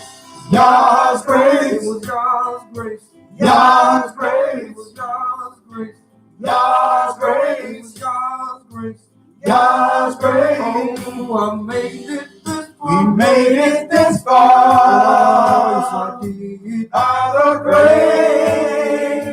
of God. It was God's grace. God's grace. It was God's grace. God's grace. It was God's grace. God's grace. It was amazing grace. God's grace. Oh, I made it this far. We made it this far. Oh, yes, I did. By the grace of God. God, thank you for how you brought me. How you brought me through the night. Ooh, God, you kept me. And you never left me. Ooh, you stood by my side. There were so many times when I came so close. Hoping that he tried to take me in. So the reason I'm here, it's not hard for me to see. In fact, it's so easy for me to explain. It was God's grace, God's grace, it was God's grace, God's grace, it was God's grace, God's grace, amazing grace, God's grace. Oh, I made it this far. He made it this far. Oh, it's all He. By the grace of God. I remember the times when I strayed away. Even though I knew His word, still I wouldn't obey. But God's mercy and grace stayed with me and brought me all the way. God's grace, God's grace, God's grace, God's grace, God's grace, amazing grace, God's grace. We made it this far. Yes, I did. By the grace of God. Anybody wanna know God's grace? I'm still standing. God's grace. Anybody wanna know God's grace? I'm still here today. God's grace. Oh, I made it this far. We made it this far. Yes, I did. By the grace of God. Some people say God's grace, that I wouldn't make it. God's grace. Some people say God's grace, I wouldn't be here today. God's grace. Oh, I made it this far. We made it this far. Oh, yes, I did. By the grace of God. God's grace. God's grace. Oh.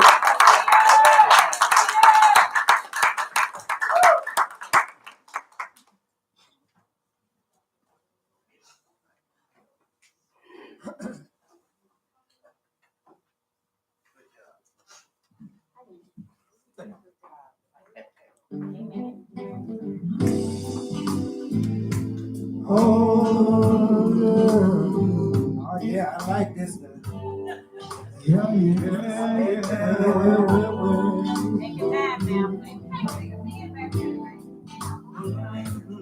Take your time now.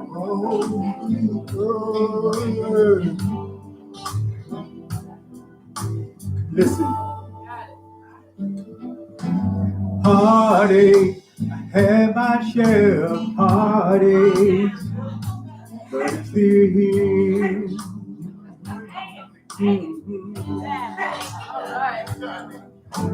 Trouble, I see my share of trouble, but it's still here.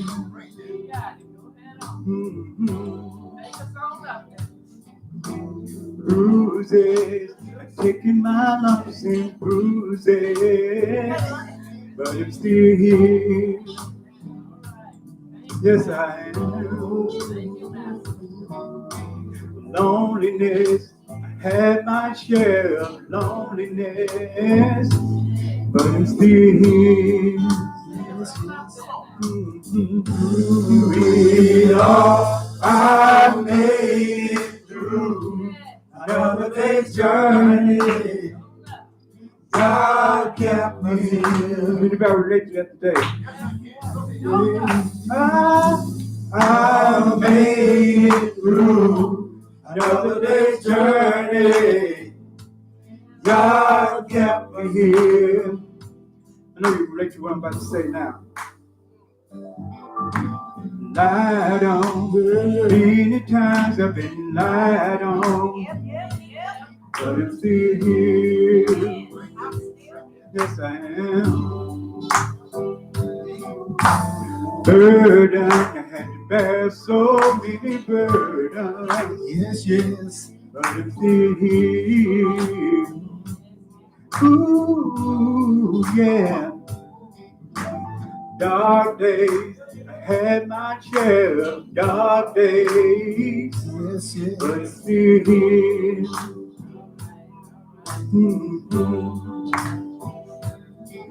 Disappointment, I had my share of disappointment. But it's still here, yeah. Through it all,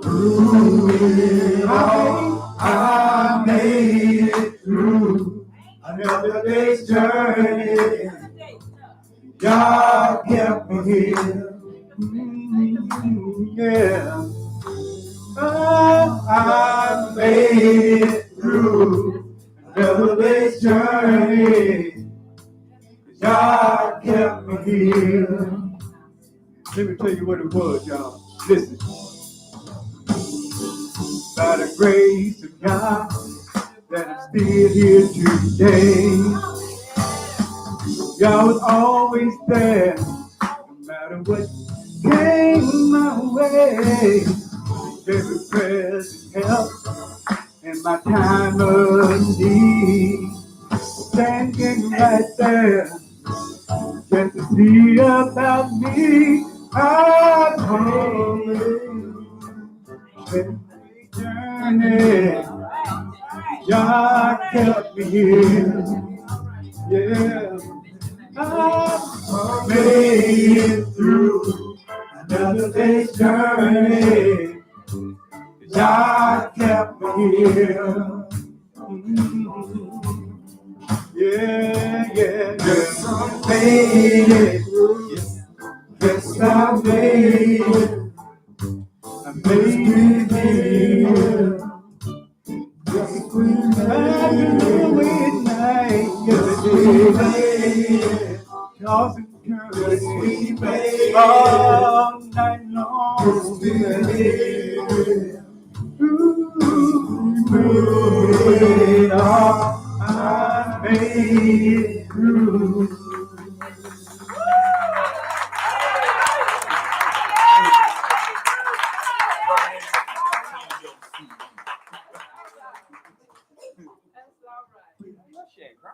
No, I do that all the time. Yeah, right. Yeah, right. You got 3 here? Okay, Brother Robinson next.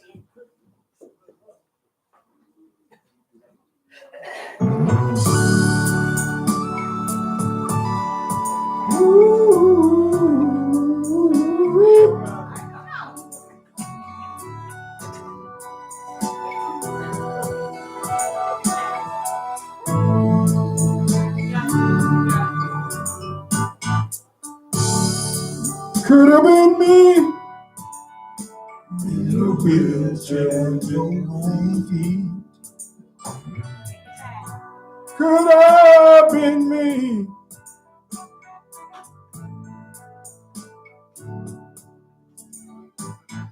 Trying to get across the street. Could have been me. Yeah. Living in the street, y'all. Could have been me. No food on my table to eat, but you know what? Could have been me. I thank God, 'cause it could have been me. Could have been me. Oh, I thank y'all. Yeah, I thank God, 'cause it could have been me. Could have been me. I really do. Yes, I do. 'Cause it could have been me. We got another verse. Now listen.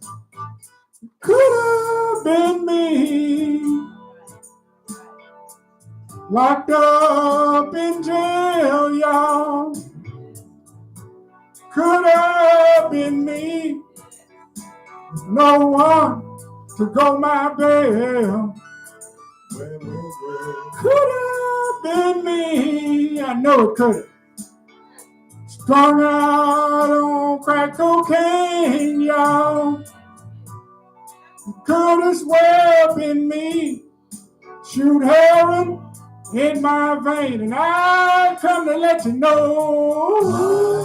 Thank God. 'Cause it could have been me. Oh, I thank y'all. I thank God for saving me. I wish I had a witness. Oh, I thank God. Yeah. God. 'Cause it could have been me. Every time I go down on my knees, I have to tell somebody. It could have been me. I got one more verse. Now listen. Could have been me. On my sick bed, y'all. Could have been me. When the doctor shook his head, can I get a witness? Yeah.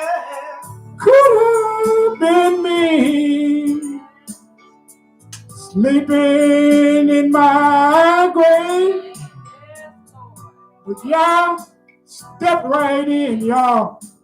And he made Odette behave, and I come to let you know. Thank God. 'Cause it could have been me. Oh, I thank y'all. I thank God for saving me.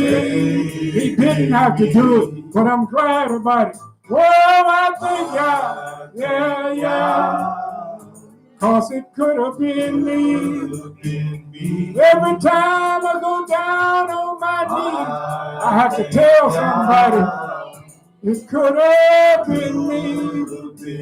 Sometime I go in the room and fold my arms, and here's what I say. Thank you, God. Yeah, I thank you right now. It could have been me. Have anybody ever took the time out Thank you, God. to say, yeah, I thank you. It could have been me. 'Cause you've been good to me. Thank you, God. You've been so good to me. It could have been me. When I don't have no money in my pocket, I don't let it bother me because God said He'll work it out for me, and I know He will. Have anybody been lonely tonight? God said He'll be a company keeper in a lonely hour. Have anybody been lonely tonight? Anybody know y'all been good to them today? Thank you, God. It could have been me.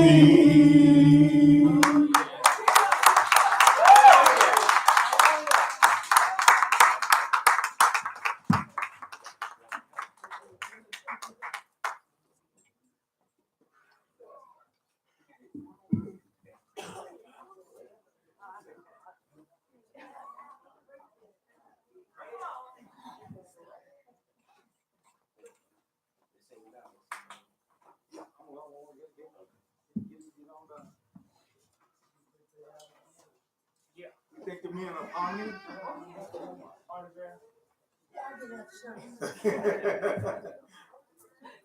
Now we're gonna have our boys upon me. All right. Come forward. And it's lean on me. All right.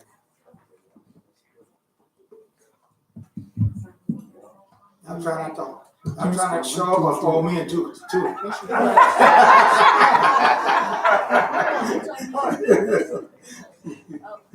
Never something like that before. Yeah, right. Now do your best.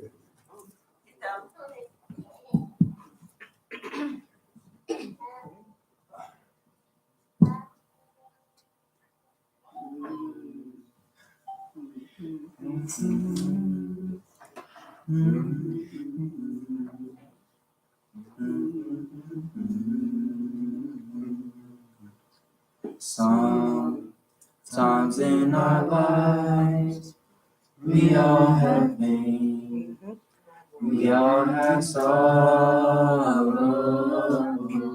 but If we are wise, we know that there's always tomorrow. Lean on me when you're not strong, and I'll be your friend. I'll help you carry on, for it won't be long till I'm gonna need somebody to lean on. Please swallow your pride. If I had things you need to borrow, for no one can fill those other needs that you won't let show. You just call on me, brother, when you need a hand. We all need somebody to lean on. I just might have a problem if we all need somebody to lean on. Lean on me. When you're not strong, and I'll be your friend. I'll help you carry on, for it won't be long till I'm gonna need somebody to lean on. Just call on me, brother, when you need a hand. We all need somebody to lean on. I just might have a problem that you understand. We all need somebody to lean on.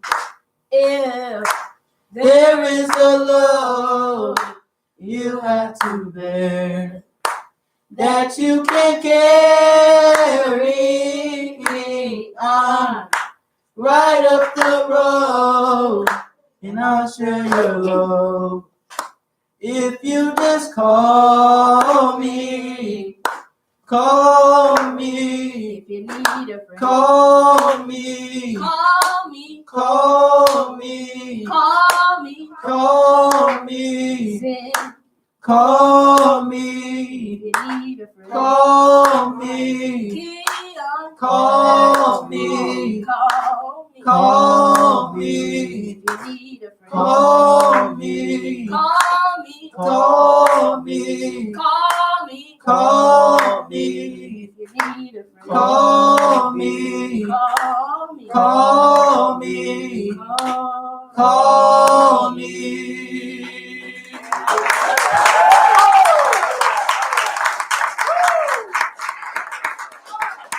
I'm gonna call you, Kate.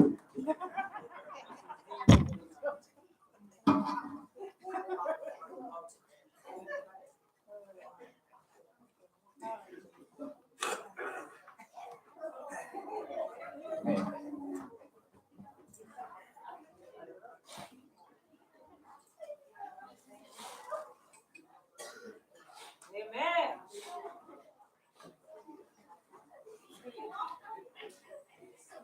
I was just like downtown at the beat cakes. Yeah,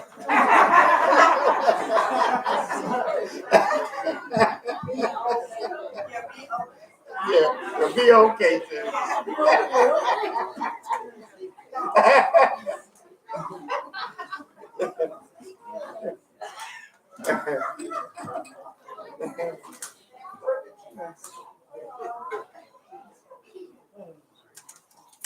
We thank you. We thank you all. And I know y'all used to hearing from our ladies here, and that they've been carrying the load all the year and stuff here. So we kind of step in there once in a while, try to help them out there. You know, we have two mainstay ladies here that usually carry the load here. I want to let them know we appreciate that. You know, we appreciate that. Y'all can have it back.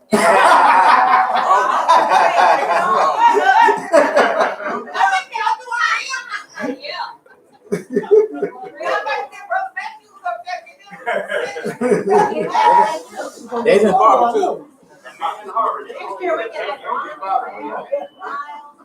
they done started something nice.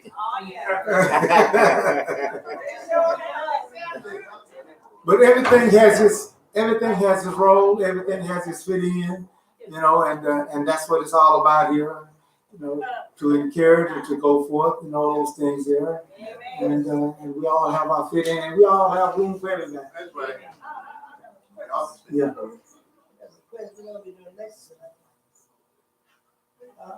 What?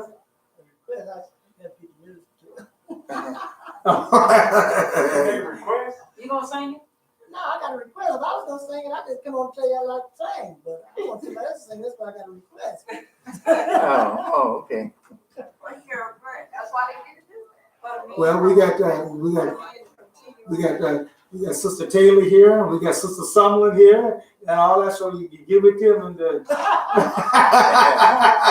Don't forget your sister. yeah, that's right. And thank you, Sister Leola. Yeah, right.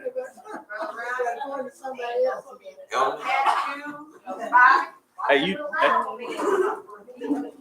didn't already heard me, so you see why I'm sitting down, right? Y'all didn't already heard me, so.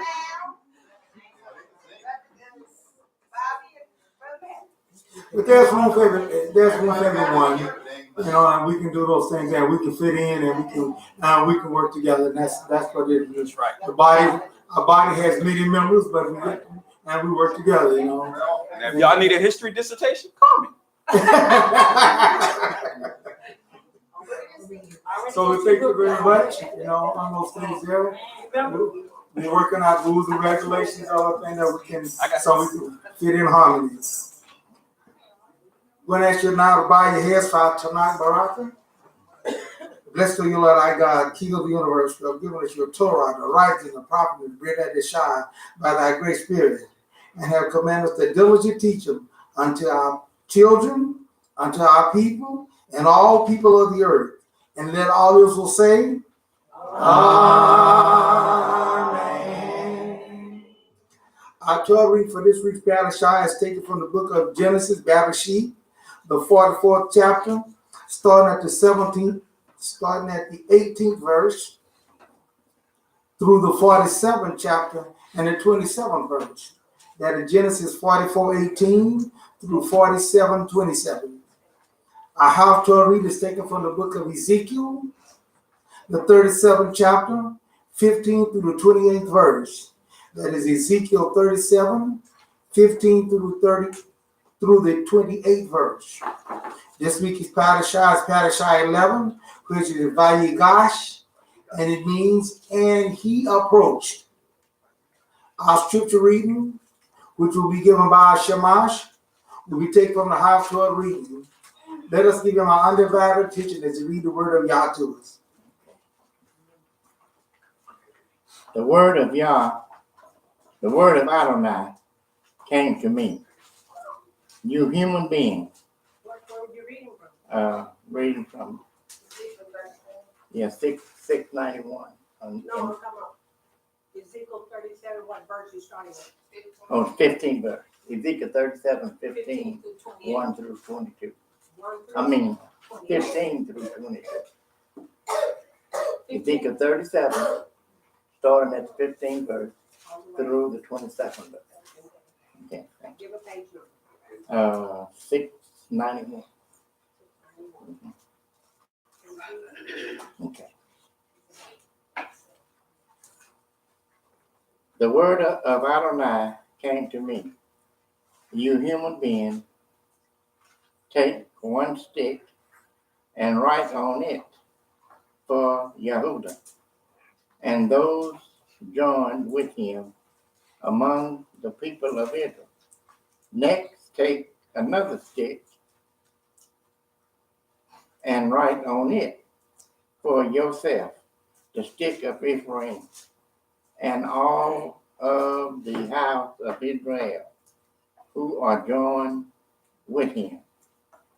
Finally, bring them together into a single stick, so that they become one in your hand. When your people ask you what all this means, tell them that Adonai Elohim said this: I will take the stick of Joseph, which is in the hand of Ephraim, together with the tribe of Israel, who are joined with him, and put them together with the stick of Yehuda, and make them a single stick, so that they become one in my hand. The sticks on which you were, on the sticks which you write are to be in your hand as they watch. Then say to them, that Adonai Elohim says, I will take I will take the people of Israel from among the nations where they have gone, and gather them from every side, and bring them back to their own land. I will make them one nation in the land on the mountain of Israel, and one king will be king for all of them. They will no longer be two nations, and they will never again be divided into two kingdoms. May y'all have special blessing reading of the word. Hallelujah.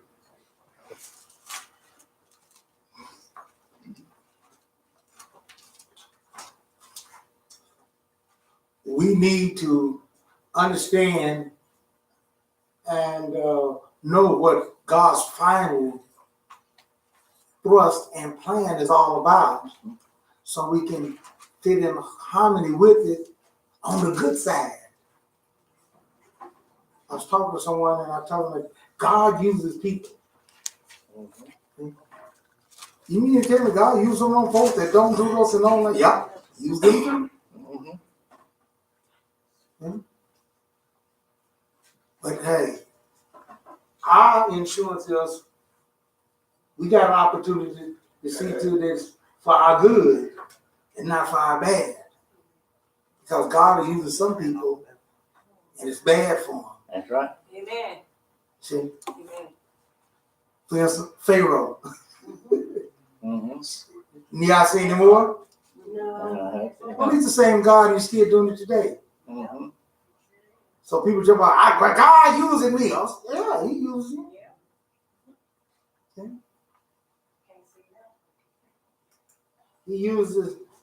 He used our high priest, our Kohen, Aaron. He used his two sons, didn't he? Yes. Yes. Yes. Amen. You can't say God didn't use him, right? That's right. Didn't he use him? Yes. But I tell you what, I don't want to be used that way. I don't know about you. No,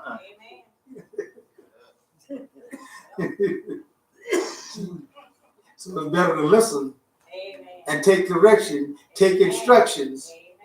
You know, that's something, I read this morning in Exodus 24:10, where it says that Nahum and Abihu, they was both up there on the mountain, and it says that they saw the God of Israel. And they went down and done that kind of stuff. Have they seen the God of Israel? They was allowed to do that because of their father and their position. See? They was to be Kohen Hadados. Right. See? So we can blow that there, and so we all got to follow instructions. Yeah. I'm this and that. No. The higher you go, the more responsibility. Which brings us to this status here that we coming here into now. We better be very careful how we say and how we talk and how we act. See? Because you might have to eat them words. Oh, yeah. You don't know how you're going to have to eat them. See? Now, we come here to this point here. Yosef then caught his brothers in a big trap. He said, well, that ain't right. He set that trap for him. Did he? Yeah, he set a trap for him. Well, that ain't right. That ain't right. Who said it ain't right? Mm-hmm. See, we all being tested. Amen. See? Amen. We got an enemy out there, you know. You open your mouth and say, and guess what? That's why you keep hollering about, I can live 100 pounds. I can live 100 pounds. Somebody gonna eventually say, well, look at me. And then you won't get mad. Mm-hmm. You're right. You gonna get mad. Mm-hmm. You got no business to ask me to live 100 pounds. Well, you shut your mouth up. Amen. You've been hollering all along and you can do it. Mm-hmm. Why did he get those brothers into this? Let's see what kind of trap he had them into there. We're going to read it here. Genesis 44, we're going to start reading here. Start reading at the 13th verse there of Genesis 44. Okay. This goes to let you know, dear folks, that we got to, you just can't just go overboard and do those things. You got to test and try things. Mm-hmm. Okay?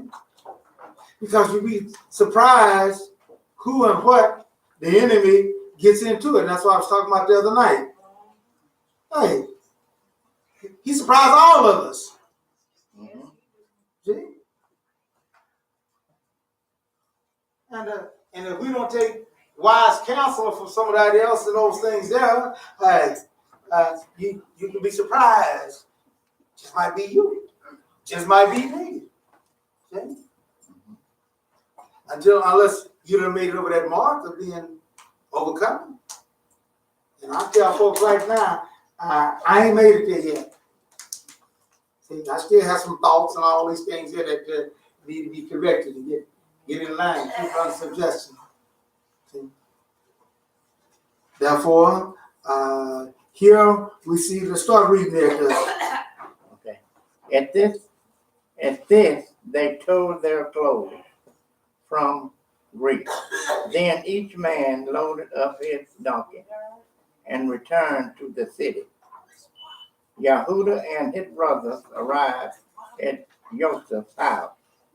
He was still there, and they fell down before him on the ground. All right, now, the trap that they had gotten into was that there was a cup that was set up for them. Mm-hmm. So they're all on their way to go. And see, that's why I say sometimes you think you can be 100% sure of stuff, but you better be, you always have to be just exactly what you think it is. And they jumped up and made a statement. Ain't nobody stole no cup. Ain't nobody done that. Don't nobody do that kind of stuff there. And whoever do it, we gonna, hey, go to prison now. Oh, man, just. Oh, man, yeah, don't follow it. Now, yourself know where you had to put the cup at and everything. Yeah. So I'm pretty sure they go to so-and-so, wait on Benjamin until the last. You know, they get intensified, and the more they open it up and look at it, see, I told you. Come on, they're accusing us and all that, and lo and behold, when they got to Benjamin, here it is. Oh, a double portion problem, right? Mm-hmm. Not only was their words and all that there made it look foolish, but of all the folks, it had to be Benjamin.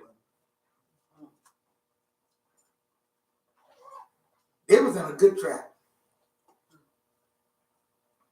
So, hey, he said, all right, all y'all. First he told them, hey, y'all go on and everything there, but just go on there, according to your words, you the one that said that whoever you caught in there, that he could be my slave forever and all that stuff. So y'all go on and y'all go on back in there, and he's coming. Oh boy,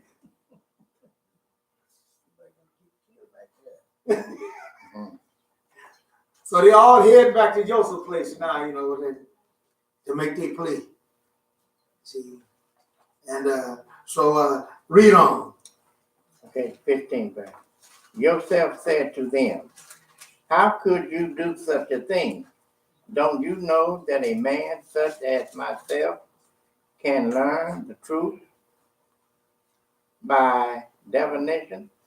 Yahudah said, there is nothing we can say to my Lord. How can we speak? There is no way we can clear ourselves. Yah has revealed your servant's gift. So here we are, my Lord, slaves, both me and also the one in whose possession the cup was found. But he replied, heaven forbid that I should act in such a way. The man in whose possession the goblet was found will be my slave. But as for you, go in peace to your father. Oh man, I like Joseph. That was slick. That was slick. They're gonna take 2 or 3 times as long to get home. Figure something out. Mm-hmm.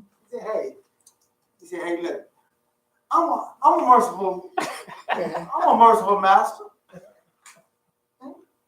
Mm-hmm. I ain't gonna be that way and put all y'all in trouble for that. Mm-hmm. After all, it was your mouth that said that whoever we find it in there, and now y'all want to volunteer to get it back. He says, I'll tell you what, the one that was found in, you can't say it wasn't there because you was a witness there. I'll just take him according to your words and all that, and then y'all go in peace. Mm-hmm. Your goodwill, they shouldn't go in peace. Exactly. That was the part I like. Go in peace. You ain't gonna have no peace on the way home. Yeah, right. You gotta accuse somebody, put this on somebody. Wow. Mm-hmm. Blame somebody. Like, how in the world we gonna explain this to Daddy? Yeah. Because Dad didn't want to take it in the first place. Mm-hmm. And not only that, but 2 other sons had to put up their sons That's collateral. as collateral. They lost them, huh? Yeah. Oh, So I said, hey, you know, and they was in a pickle. This is what happens when we want to see, you know, this is what happens when we want to turn stuff over to Yah. Mm-hmm. You know, a lot of times we say, well, I just turn it over to Yah and let Yah settle it. You sure you want Yah to settle this? In other words, he let them know that, hey, you dealing with a person that ain't no ordinary person. That's what he told him. He said, a man in my position, everything there, hey, you got to understand, I got other sources of, you know, you can't just look at me like some ordinary person. Mm-hmm. I ain't some ordinary man. That I want you to know at first. And then you think he'll get by with treating me like this? Well, he was playing it up big, man. But see, that's what a trial is all about, dear folks. See? How did we get out of this trap? How did we get out of this mess? Read on. Okay. Then Yahudah approached Joseph and said, please, my Lord, let your servant say something to you privately, and don't be angry with your servant, for you are like Pharaoh himself. All right, now, do you know how it says when they approached him? See? He didn't approach him like what we think about approaching. Walk up to somebody. Let me talk to you. He was bending down. Uh-huh. He was bowing down. He doubling down on it. Master, can I approach you? Can I get an audience? That's how you got to act before a king. You don't come up talking you don't come up talking no big stuff to the, hey, I got something to say to you and all that. Oh, whoa, wait a minute. Who said I got time to even listen to you? Actually, it's like you've got something to say to them. You might not get out of the audience. Right. Security. You go running down the hall. So he had to ask for the opportunity to present his case. You're going to mess up, say the wrong thing. Yeah. Can I approach you? Can I have a talk with you? And he was on bending knees here for bowing when he asked him that. And as a matter of fact, he buttered him up. What did he say to him? He said,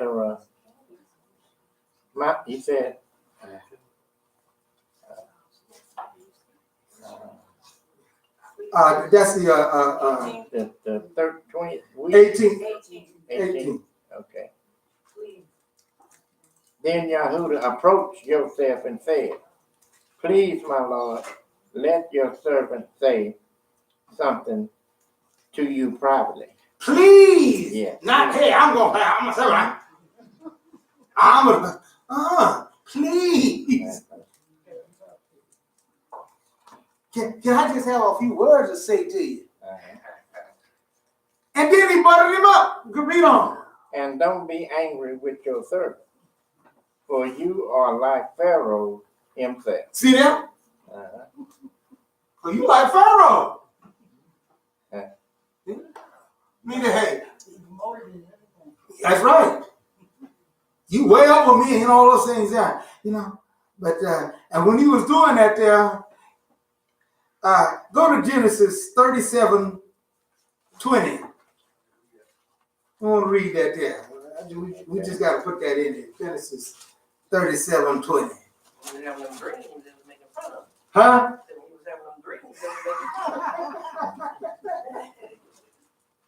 There you go. There you go.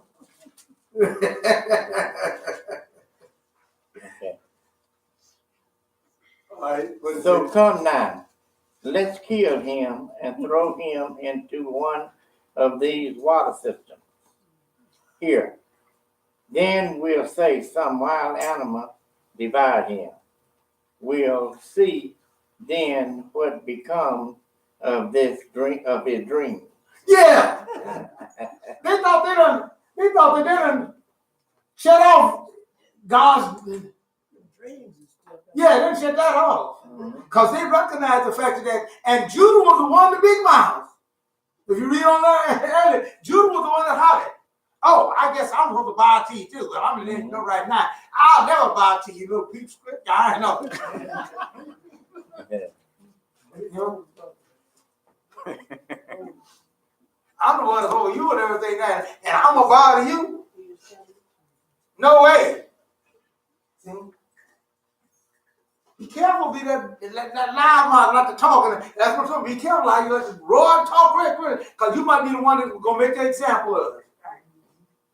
Now all of them had to bow there, but he was the one over there. And so when it come down to it, he was the one who was pleased on his knees, bowing and recognizing that you just like you're a king.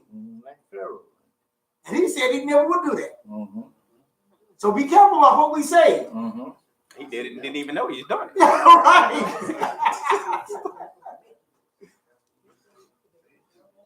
Be careful about what you say and everything like that.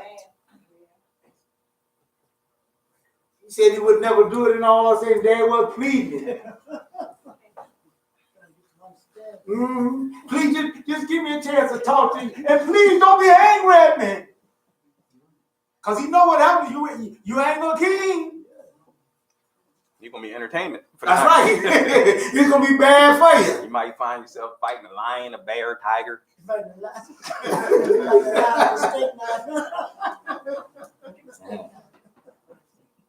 Instead of saying, hey, I don't care how he feels, I don't let him know what I'm talking. No, he's not that attitude there. He said, and please don't be angry with me and everything now.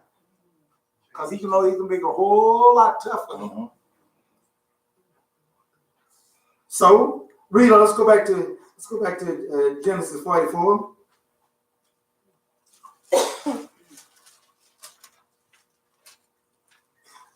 They're working on how we're gonna get out of this problem. We in a tough problem. Yeah. Mhm.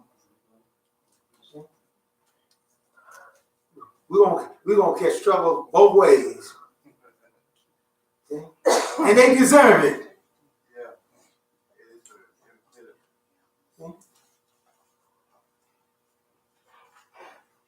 Genesis 44, starting at the 20th verse there. Okay.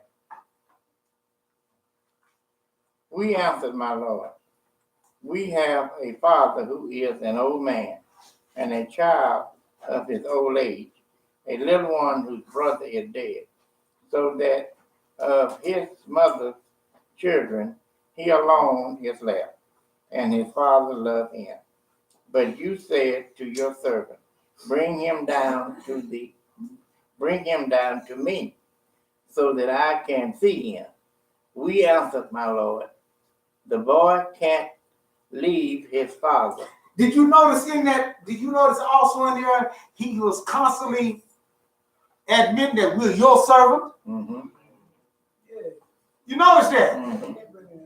Not only was Judah saying, I'm your servant, but he let me know that we all your servant. Mm-hmm.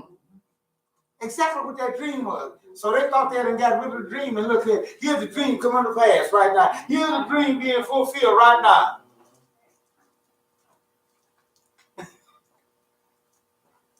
And that's why I understand the Hebrews like brothers and stuff that are sitting up there getting all this animosity, building up all this hatred and all that stuff there and everything there. Hey, if they ain't the right folks there and all that there and we don't want to, hey, y'all's gonna bring it about. He's gonna turn out to be right. He said, I'm gonna gather you back. Them being over there, I ain't gonna stop that. But you better be careful. You might, just like these boys was, thinking that they had the answer to the, they had the answer to the problem. They had the answer to the dream. They had the answer to it. Now we're gonna see what's gonna happen. We done got rid of this here and got him out of the way and everything there. No, you just put him in the way. Thank you, John. And that's exactly what he did. That's why it's tough for us to have revenge. And therefore, this is why, if you ain't learned that yet, you got that to learn. You ain't smart enough to know how to bring revenge on somebody. I keep telling you that. You gonna listen? One of these days, when you done fell in your own trap enough and everything there, you'll realize that. But how you know? Because I've been the victim of it. And I'm trying to warn you ahead of time. But if you don't want to take your advice, okay, that's you. I found out I wasn't smart enough. Because of everything that I thought would be a revenge thing and everything there, it didn't turn out to be that way after I was successful in doing it. They got rid of them. They spent their money, come back and lied to the dead, and they were all feeling good. Hey, we don't pocket our money. We done got rid of that old dreamer, and we done get all the hey, we winners here. Yeah. And now here they're going back on reliving and being reminded of the whole thing all over again. Had to tell a story. Didn't know who they were telling to the very one that did. You don't understand the program, so let us tell you the situation that we're in. See, we're in a bad situation here. Really? Tell me all about it. Yeah, right. Our father, he had a pit. He did? Yeah, he had a favorite. Well, which one was that? See?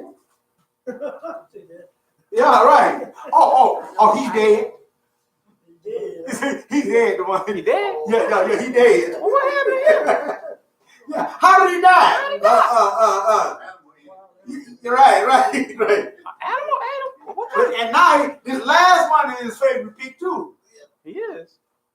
one that just stole from me? Right. There you go. Mhm. So this is a thief, the one that you holler about this. Read on. Let's go back and pick up. You said to your servant, you will not see my face again unless your brother is with you. Now he's trying to switch the blame on Joseph now. Mhm.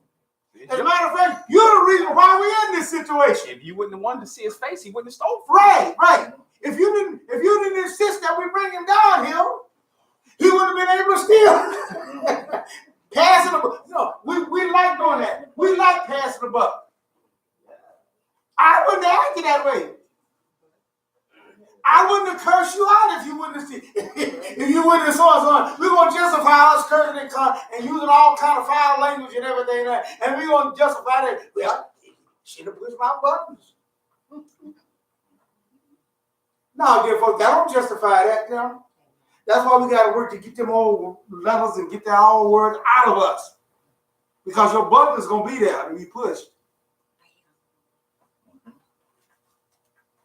The enemy know where them button is at. What's in a man, that's what comes out. All that cursing and all that stuff and all that crazy and acting crazy and all that defiant, all that rebellious attitude and all that stuff, that's in you. If it wasn't in you, it couldn't come out. So we got to work at eliminating those things there. So when our buttons get pushy, that don't come out. That's the only way that you can protect against that. Amen. That's what we got to work at. Thinking a whole different way. That's how you get out of get rid of that. But here they is fulfilling the very thing that they thought they was eliminating. That's the point I want you to get. The very thing that they thought they had them selling, as you say, they thought they was going home, that they was already home, and for years, and they done excel at that and all, and here it is, right there. Remember, time is not a problem with y'all. Time's a problem with us. Amen. Amen. He can extend your life just to torture you. That's exactly right. Which the Bible says it's going to be something like that way. Mhm. He said in the book of Revelation, said there were going to be some of them seeking death. Mhm. Death will flee. And death going to flee from them. Right. Death going to be on vacation in Disneyland. That's right. Death going to say, no, I ain't getting out of this. I ain't getting out of this here. Y'all still got some more to do with deal with you. Yes, right. So this is the God that we're dealing with, dear folks. We got to understand that, and that's why I said, it's a scary thing. I hear people jumping and say, "Well, why don't you let God take care of that?" You don't know what you're saying, therefore you better give a consideration to that. This is why God gives us these avenues for us to work out these things among ourselves.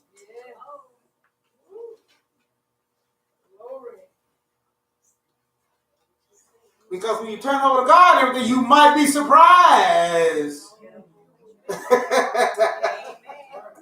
I mean, because depending on what it is, some things, the law say you deserve death. So it depends on the situation. So you may not want to turn some things over to the Most High. And not only that, sometimes we are seeing things the wrong way. Amen. And y'all see it the exact way it is. Right. Okay? Because there's a way that seems right to a person. And we get in that way sometimes. We get that way sometimes. Mm-hmm. So you kind of forget sometimes you're wrong. See, I did that. Yeah. Uh-huh. That's why we need to weigh things backwards and forwards and front sides and all those things. See? But these boys is right now, and so they caught him. They called him a bad trap here. They called him, and now Judah, the very one that said he wouldn't go never recognize his brother, we're gonna never recognize him or fall down, and you think I'm gonna bow down to you and everything. I know what your dream said. I know what it said there, and we understand the dreams. And we saw the sheaves that they bowed down to you and we understand exactly what that means. But I'll never do that.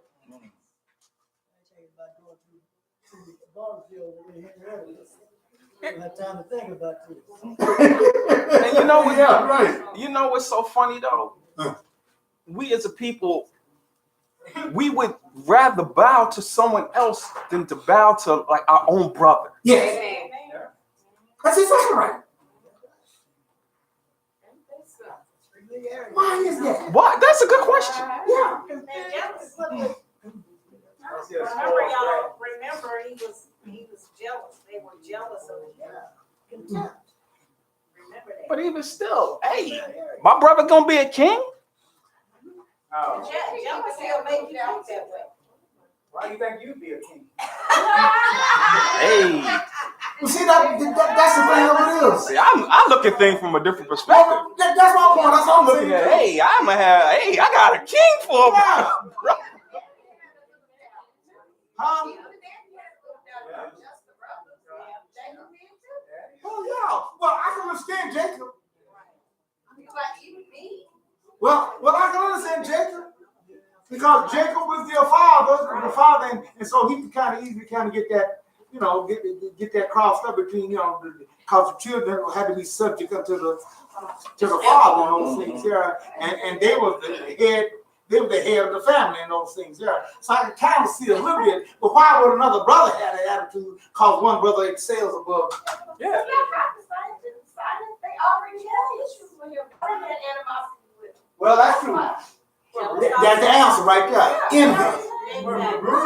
He's the oldest son, so he didn't figure everyone. Why would I have to bow down to you? Well, he was You the should baby. be bow down. You should be bow down.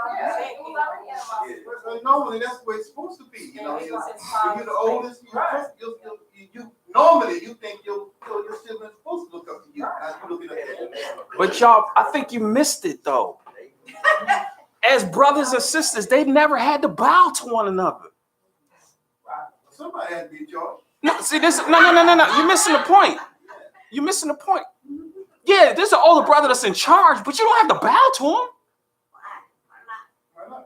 Because that's just wasn't the custom to bow to your brother unless he was a king. That's reserved unto a king, not just an ordinary person. No, I'm just saying, but it was the vision or the that they missed. Well, maybe they thought he ate too much. You know what I mean? They could never, figure, let's see Joseph being a king. You little scrawny little. And not only that, maybe they might have even took it a little bit better if it was like Reuben, which is the oldest one. So they said, well, that means that he'll be next in line, and we gotta be subject unto him. Maybe they can interpret like that. But no, not somebody that's on down in the middle of the pack and everything. Right at the end of the pack. Yeah, right. And we gotta bow to him. I remember we went over the book of Jasher. Nate took us over the book of Jasher. I think it said something about Joseph might have been teasing him a little bit. Oh yeah, he did. He was bragging. Yeah, he was bragging. Of course. He's got favor with the Father. Yeah. And he's down to that. Ain't nothing wrong with that. Yeah. See? He valued the fact of who to please. You gotta know who to please. There's a stupid person that don't know who to please. Dear folks, I always go with the superior authority. That's why I ain't going along with Satan. Satan ain't the superior authority. Yah is the superior authority. That's what I'm showing favor to.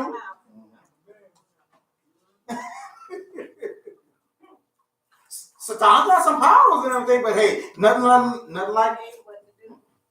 Well, it's amazing how many people who ride with Satan and see that y'all have more power, but they want to ride with him anyway.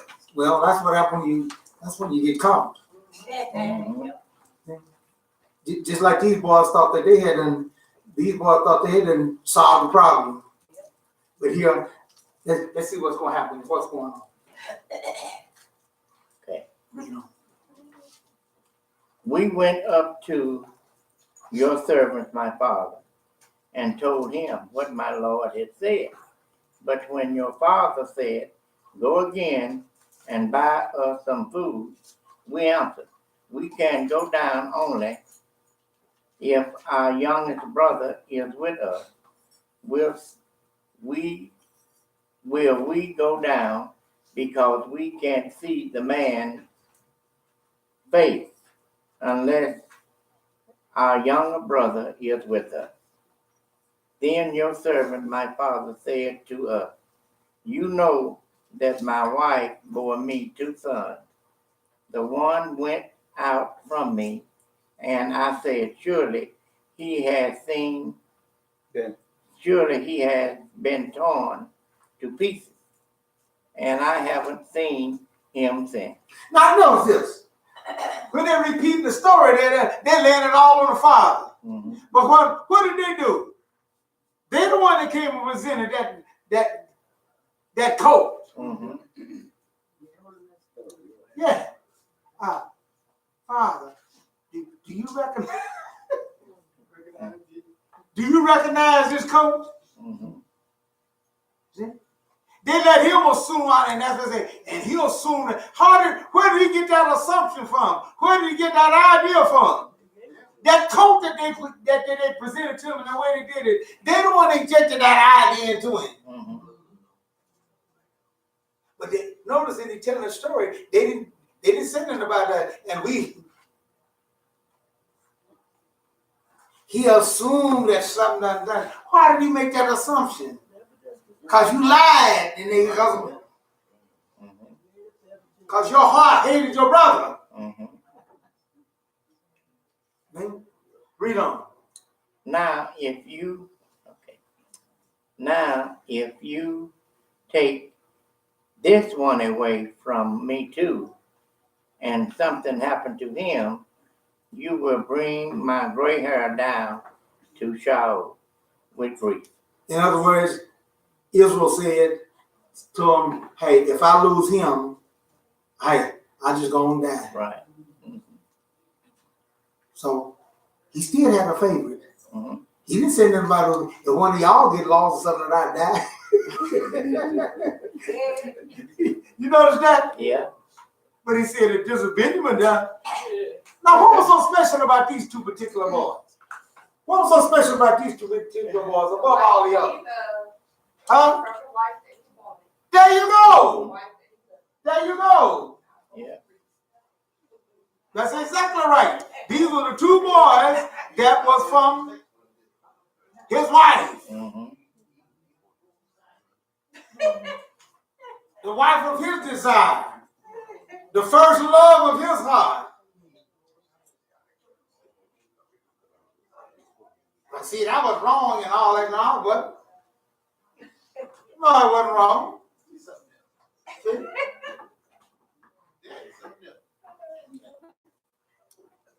So he told him, hey, this is how much he means to me. Oh boy. Put him in a tough. That's why them boys had to take up and take responsibility. Read on. So now, if I go to your servant, my father, and the boy isn't with us, seeing how his heart is bound up with the boy's heart,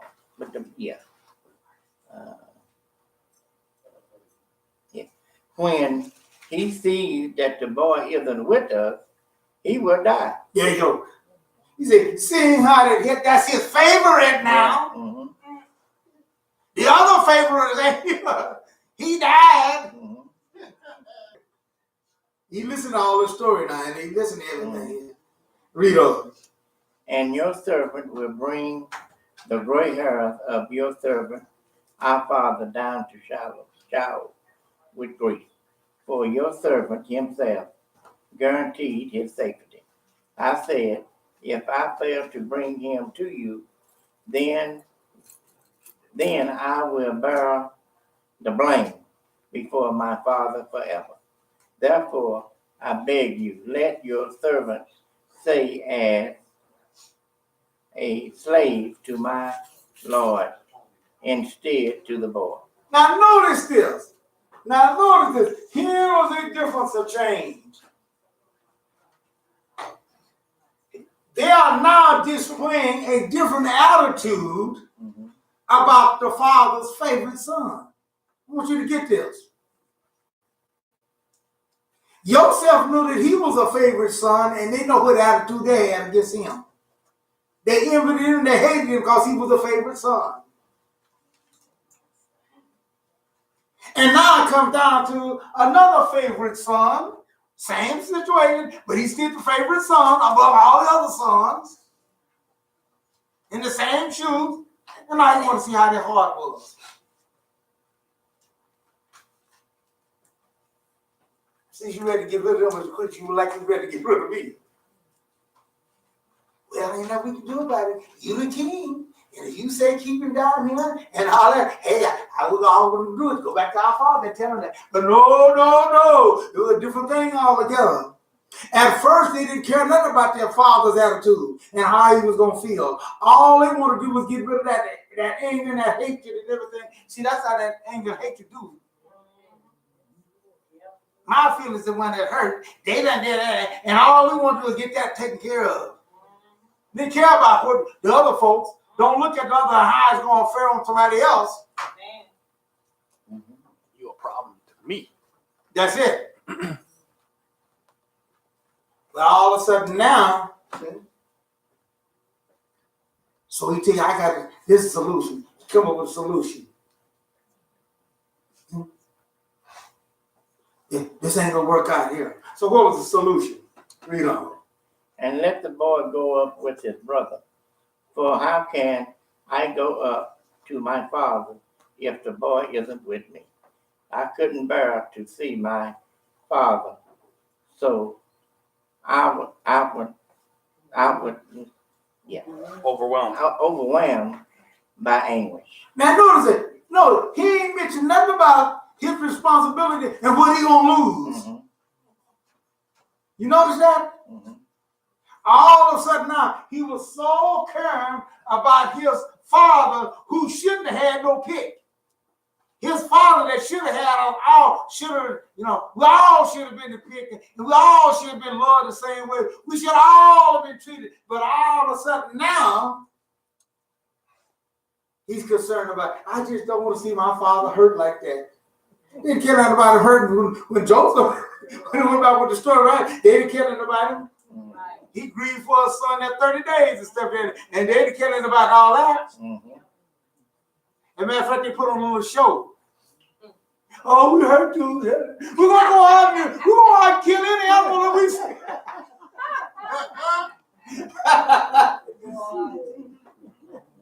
Put on a big show, boy. No, all alone. The book of Josh say he went to and got a wolf.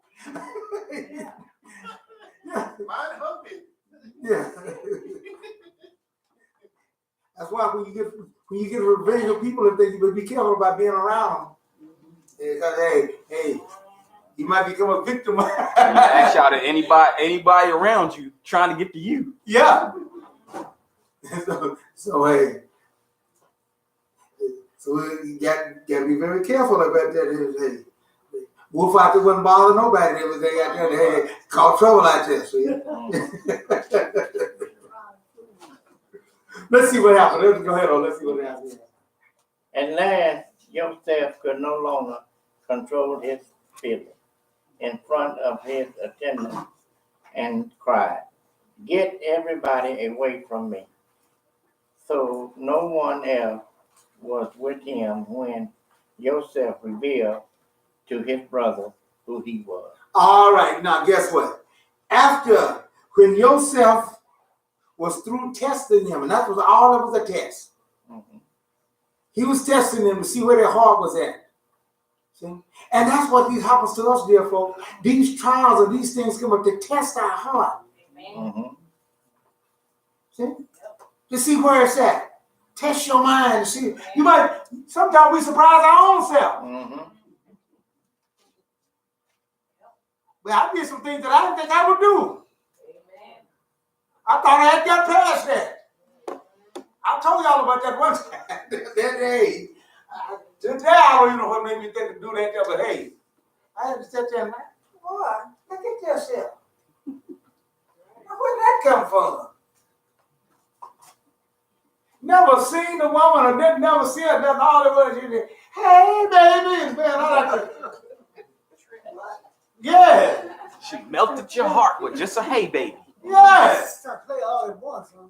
Yeah, man, I'm running that every day on a routine. You know, I run over to McDonald's over there at lunchtime, you know, and give me something to eat, you know, and everything, you know, and stuff and all. Just over there, get my little exercise in, you know, keep up in shape and everything.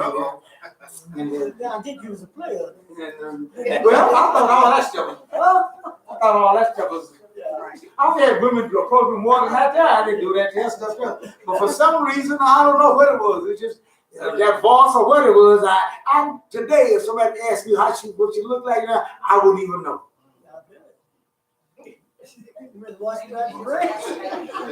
But all I remember that voice that said that and everything. I turn around and look at everything, and slip down and fell. You know what I mean? I said, where in the world is this coming from? Huh? I never saw her. Cause I'm tell you something. After I slipped down and fell, I got embarrassed. What are your first thing you do when you slip down and fail?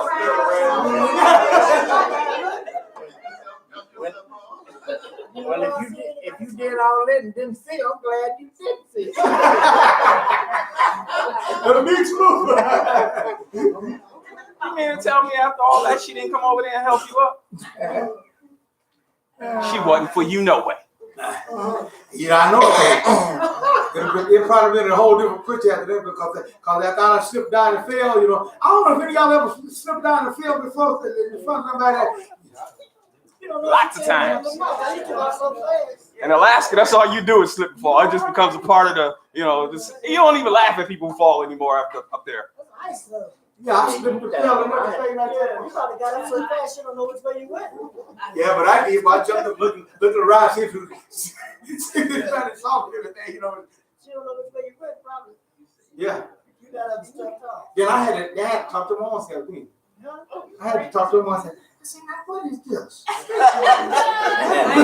Where did this come from? I said, look at the preacher man here.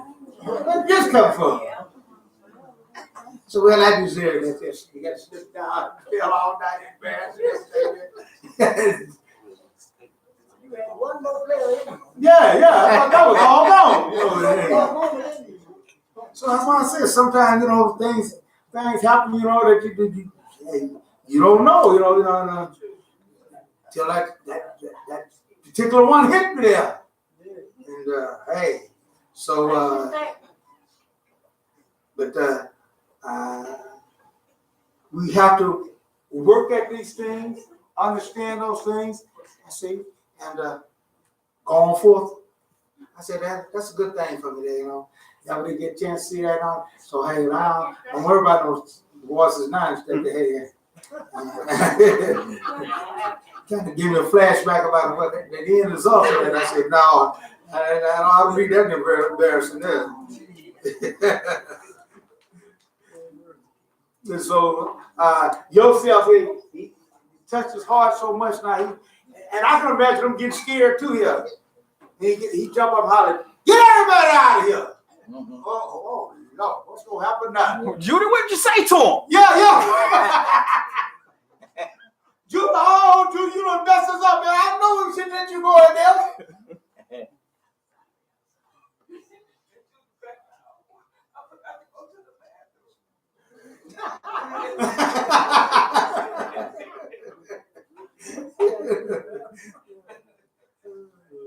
But Joseph, after testing their brother's heart, Joseph revealed himself, their true brother, the one that they had put all those things on and all that. And We're going to go to Genesis 45, 1 through 9. Now, what do you think happened to them when they realized it was their brother? Panic. Relief. They were scared. They were scared about what was really going to be. So they're in the slavery. They're in the slavery. Payback time. That's it. Only one brother cried on his neck. You know, and that was a way of saying, hey, you know, love you and those things there. And that was the one, hey. But then he embraced them all. See? Yeah. Yeah. But they in that back of the mind like, boy. The one that cried on it. This kind of man got this kind of power. They all embraced him. Yeah, but it was only one that cried. And we Yeah. get our Exactly.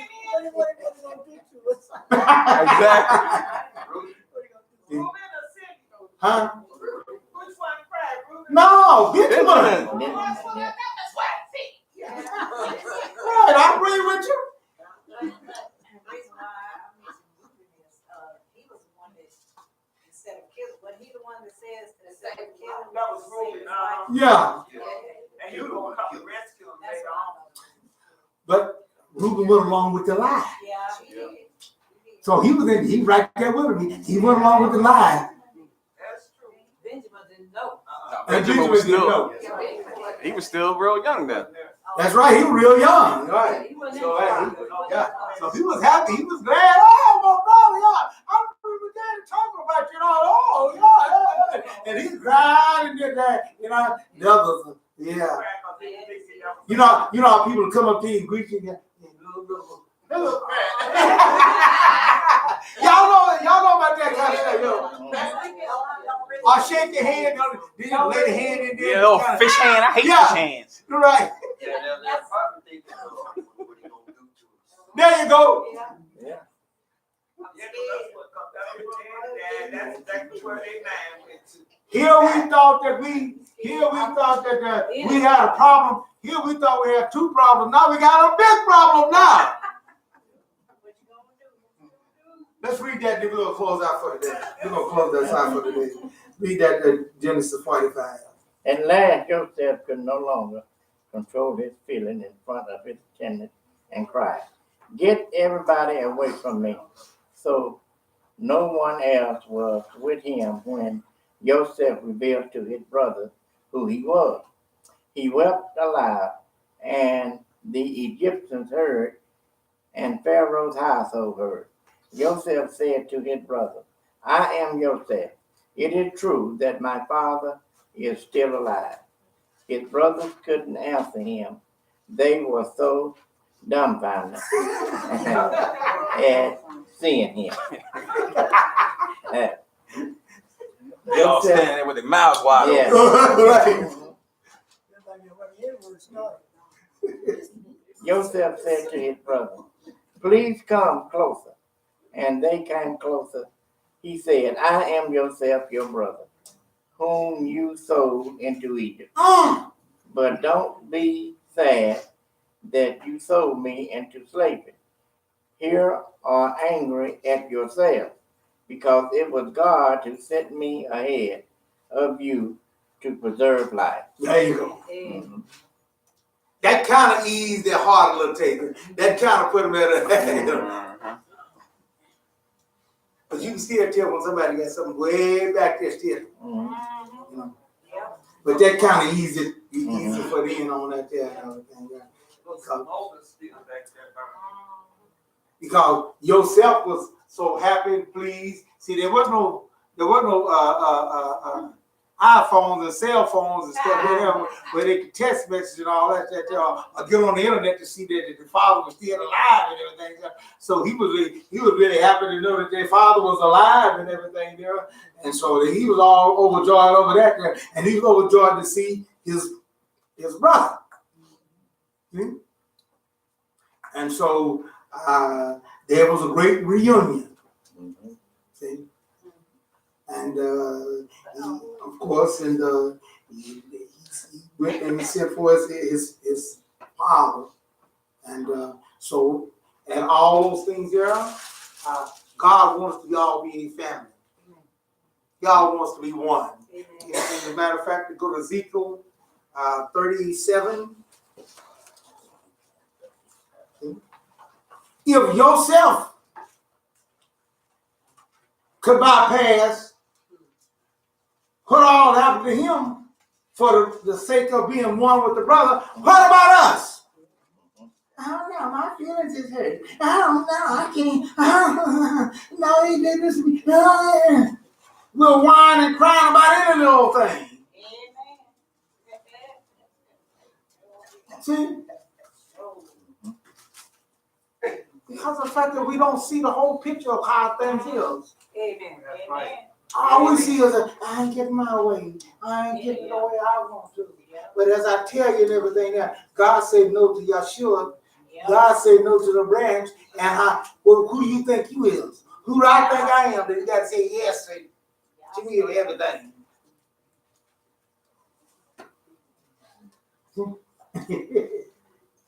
I just ask God to bless me that when He say no, that I can take it.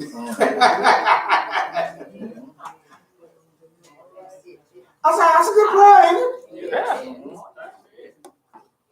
Well, I think it is. A lot of people can't handle it. That's it. A lot of them will drop their own self and back up like a crawfish. Yeah. It's amazing how y'all didn't give him all of the plans. Say, okay, you're going to do this, and you're going to go through this, and you're going to go through that, and you're going to go through this, and then you're going to be exalted king. He never even come to me and bring no vision of nothing. Had to test his heart too. Yeah, but you know what I'm saying? He don't give me no play by play. You know what I mean? And I something like you said, if y'all had given him a play by play, he would have fulfilled that. Oh yeah. Come to think of it now, understand, you think that there, but look what happened to Joseph. He got sent to prison. After he was already sold and then went to prison. You better make a way to do about that prison thing. Yeah, see, hold on here. I gotta go through this prison now. I don't think I You might want say, to. you know what I'm saying?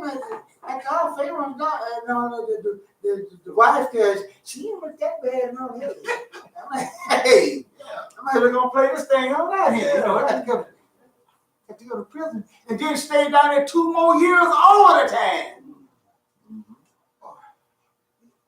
What I'm trying to show you the fact is that we've got to be very careful about those things here. And just at the time when God is getting ready to exalt you, you flub out and act over little or nothing. That's right. Because that was a test to him too. Yes. Yeah.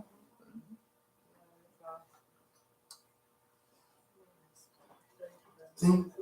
Yeah. Read that. Read that in the book of Ezekiel 37. Here's what I say to my Hebrew Israelite brothers and all English hollering about all this other stuff here and about the Khazari Jews and all about this and all that stuff there. What is God's mind? What is God's plan?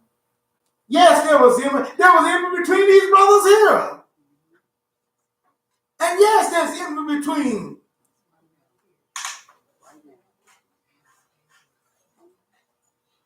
But dear folks, we can act positive on those things. And don't let that keep the best of us. Amen. While he was exacted over them and everything, he could have really put some punishment on them and would have been justified in doing it. He had the authority.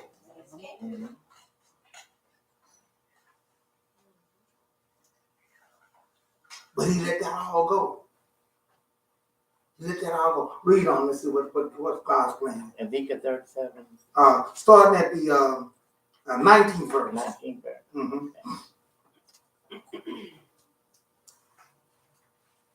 Tell them that Adonai Elohim says this: I will take the stick of yourself, which is in the hand of Ephraim. The stick of yourself. Mm-hmm.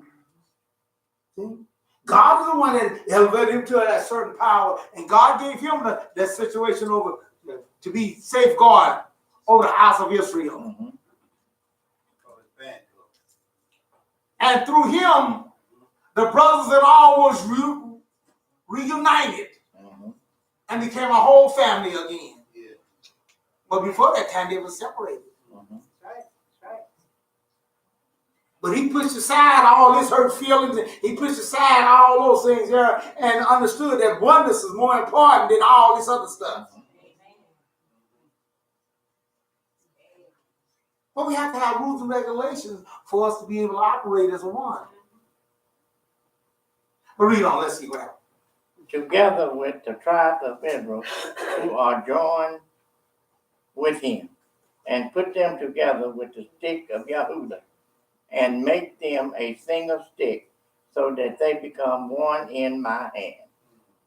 The sticks on which you write are to be in your hand, and they switch. Watch.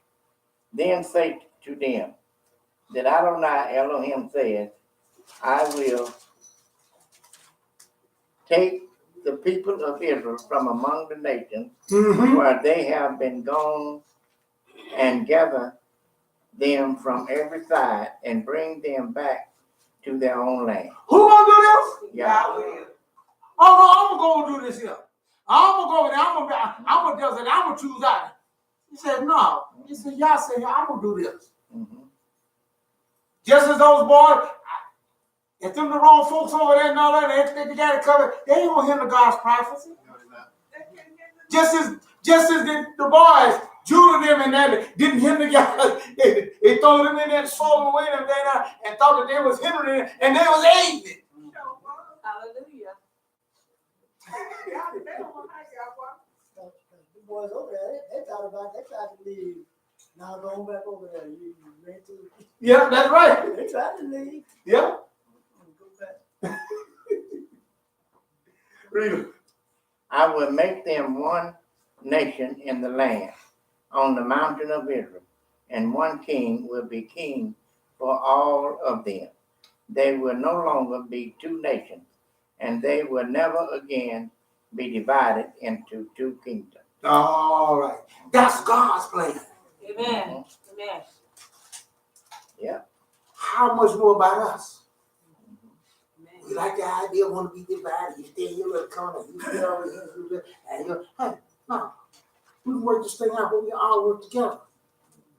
You know? But like I said, you have to have set rules. You have to have regulations and everything that keep it. Just like they got stop signs out there and they got the signal lights out there. All those things are there for a reason.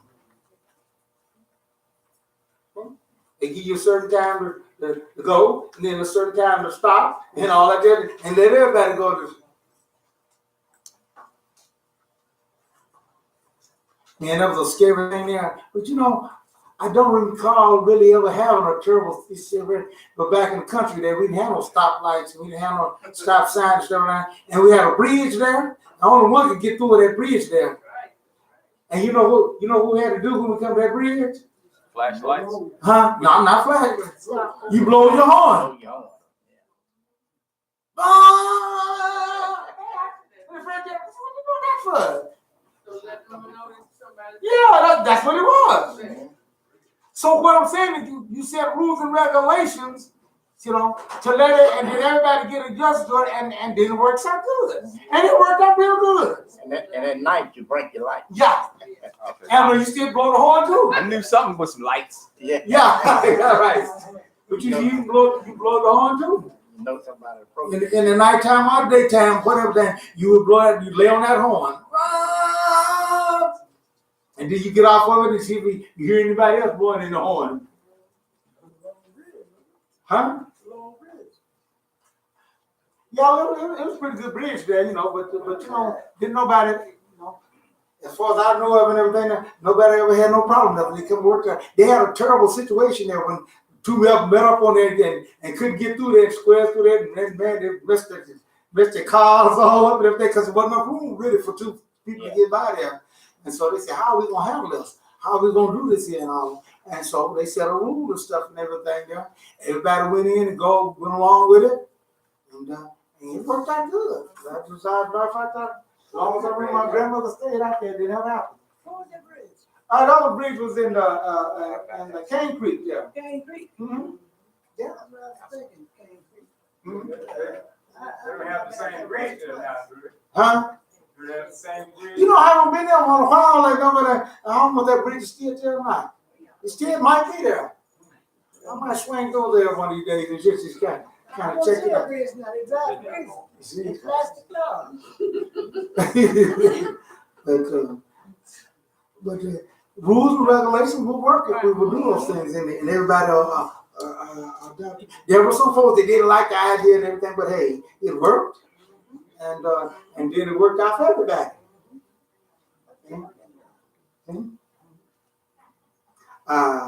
So here in closing, let us learn to love, not hate. See? Because it clouds us from seeing the thing as it should be. That's what happened to the boys. They was their brother, as you said. They should have been glad. Hey, we don't have a king in our family. Oh man, hey, that means we're gonna be. Yeah, let's get rid of that guy. You're right though. That was a bad situation, boy. See, the guy, people, there's some nutty folk back in them days. There's some stuff. Yeah, way too many ass. Because they thought you was a threat to their sovereignty. That's right. Something happened to you, he beat your game. That's what he says. But then you kill off all your brothers and something happened to you, then what? That's no problem. You took care of the problem. But dear folks, let's think a different way. Let's have a different thought.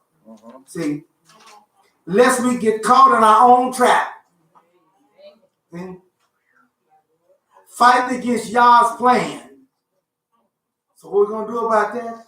Let us forgive. This is the thing that brings oneness. He told him, be at ease. I don't forgive you. I ain't going to count that against you. See? And that gave him more ease to get back to the oneness. You know, God wants us to be at one with one another. See? And we can do it. See?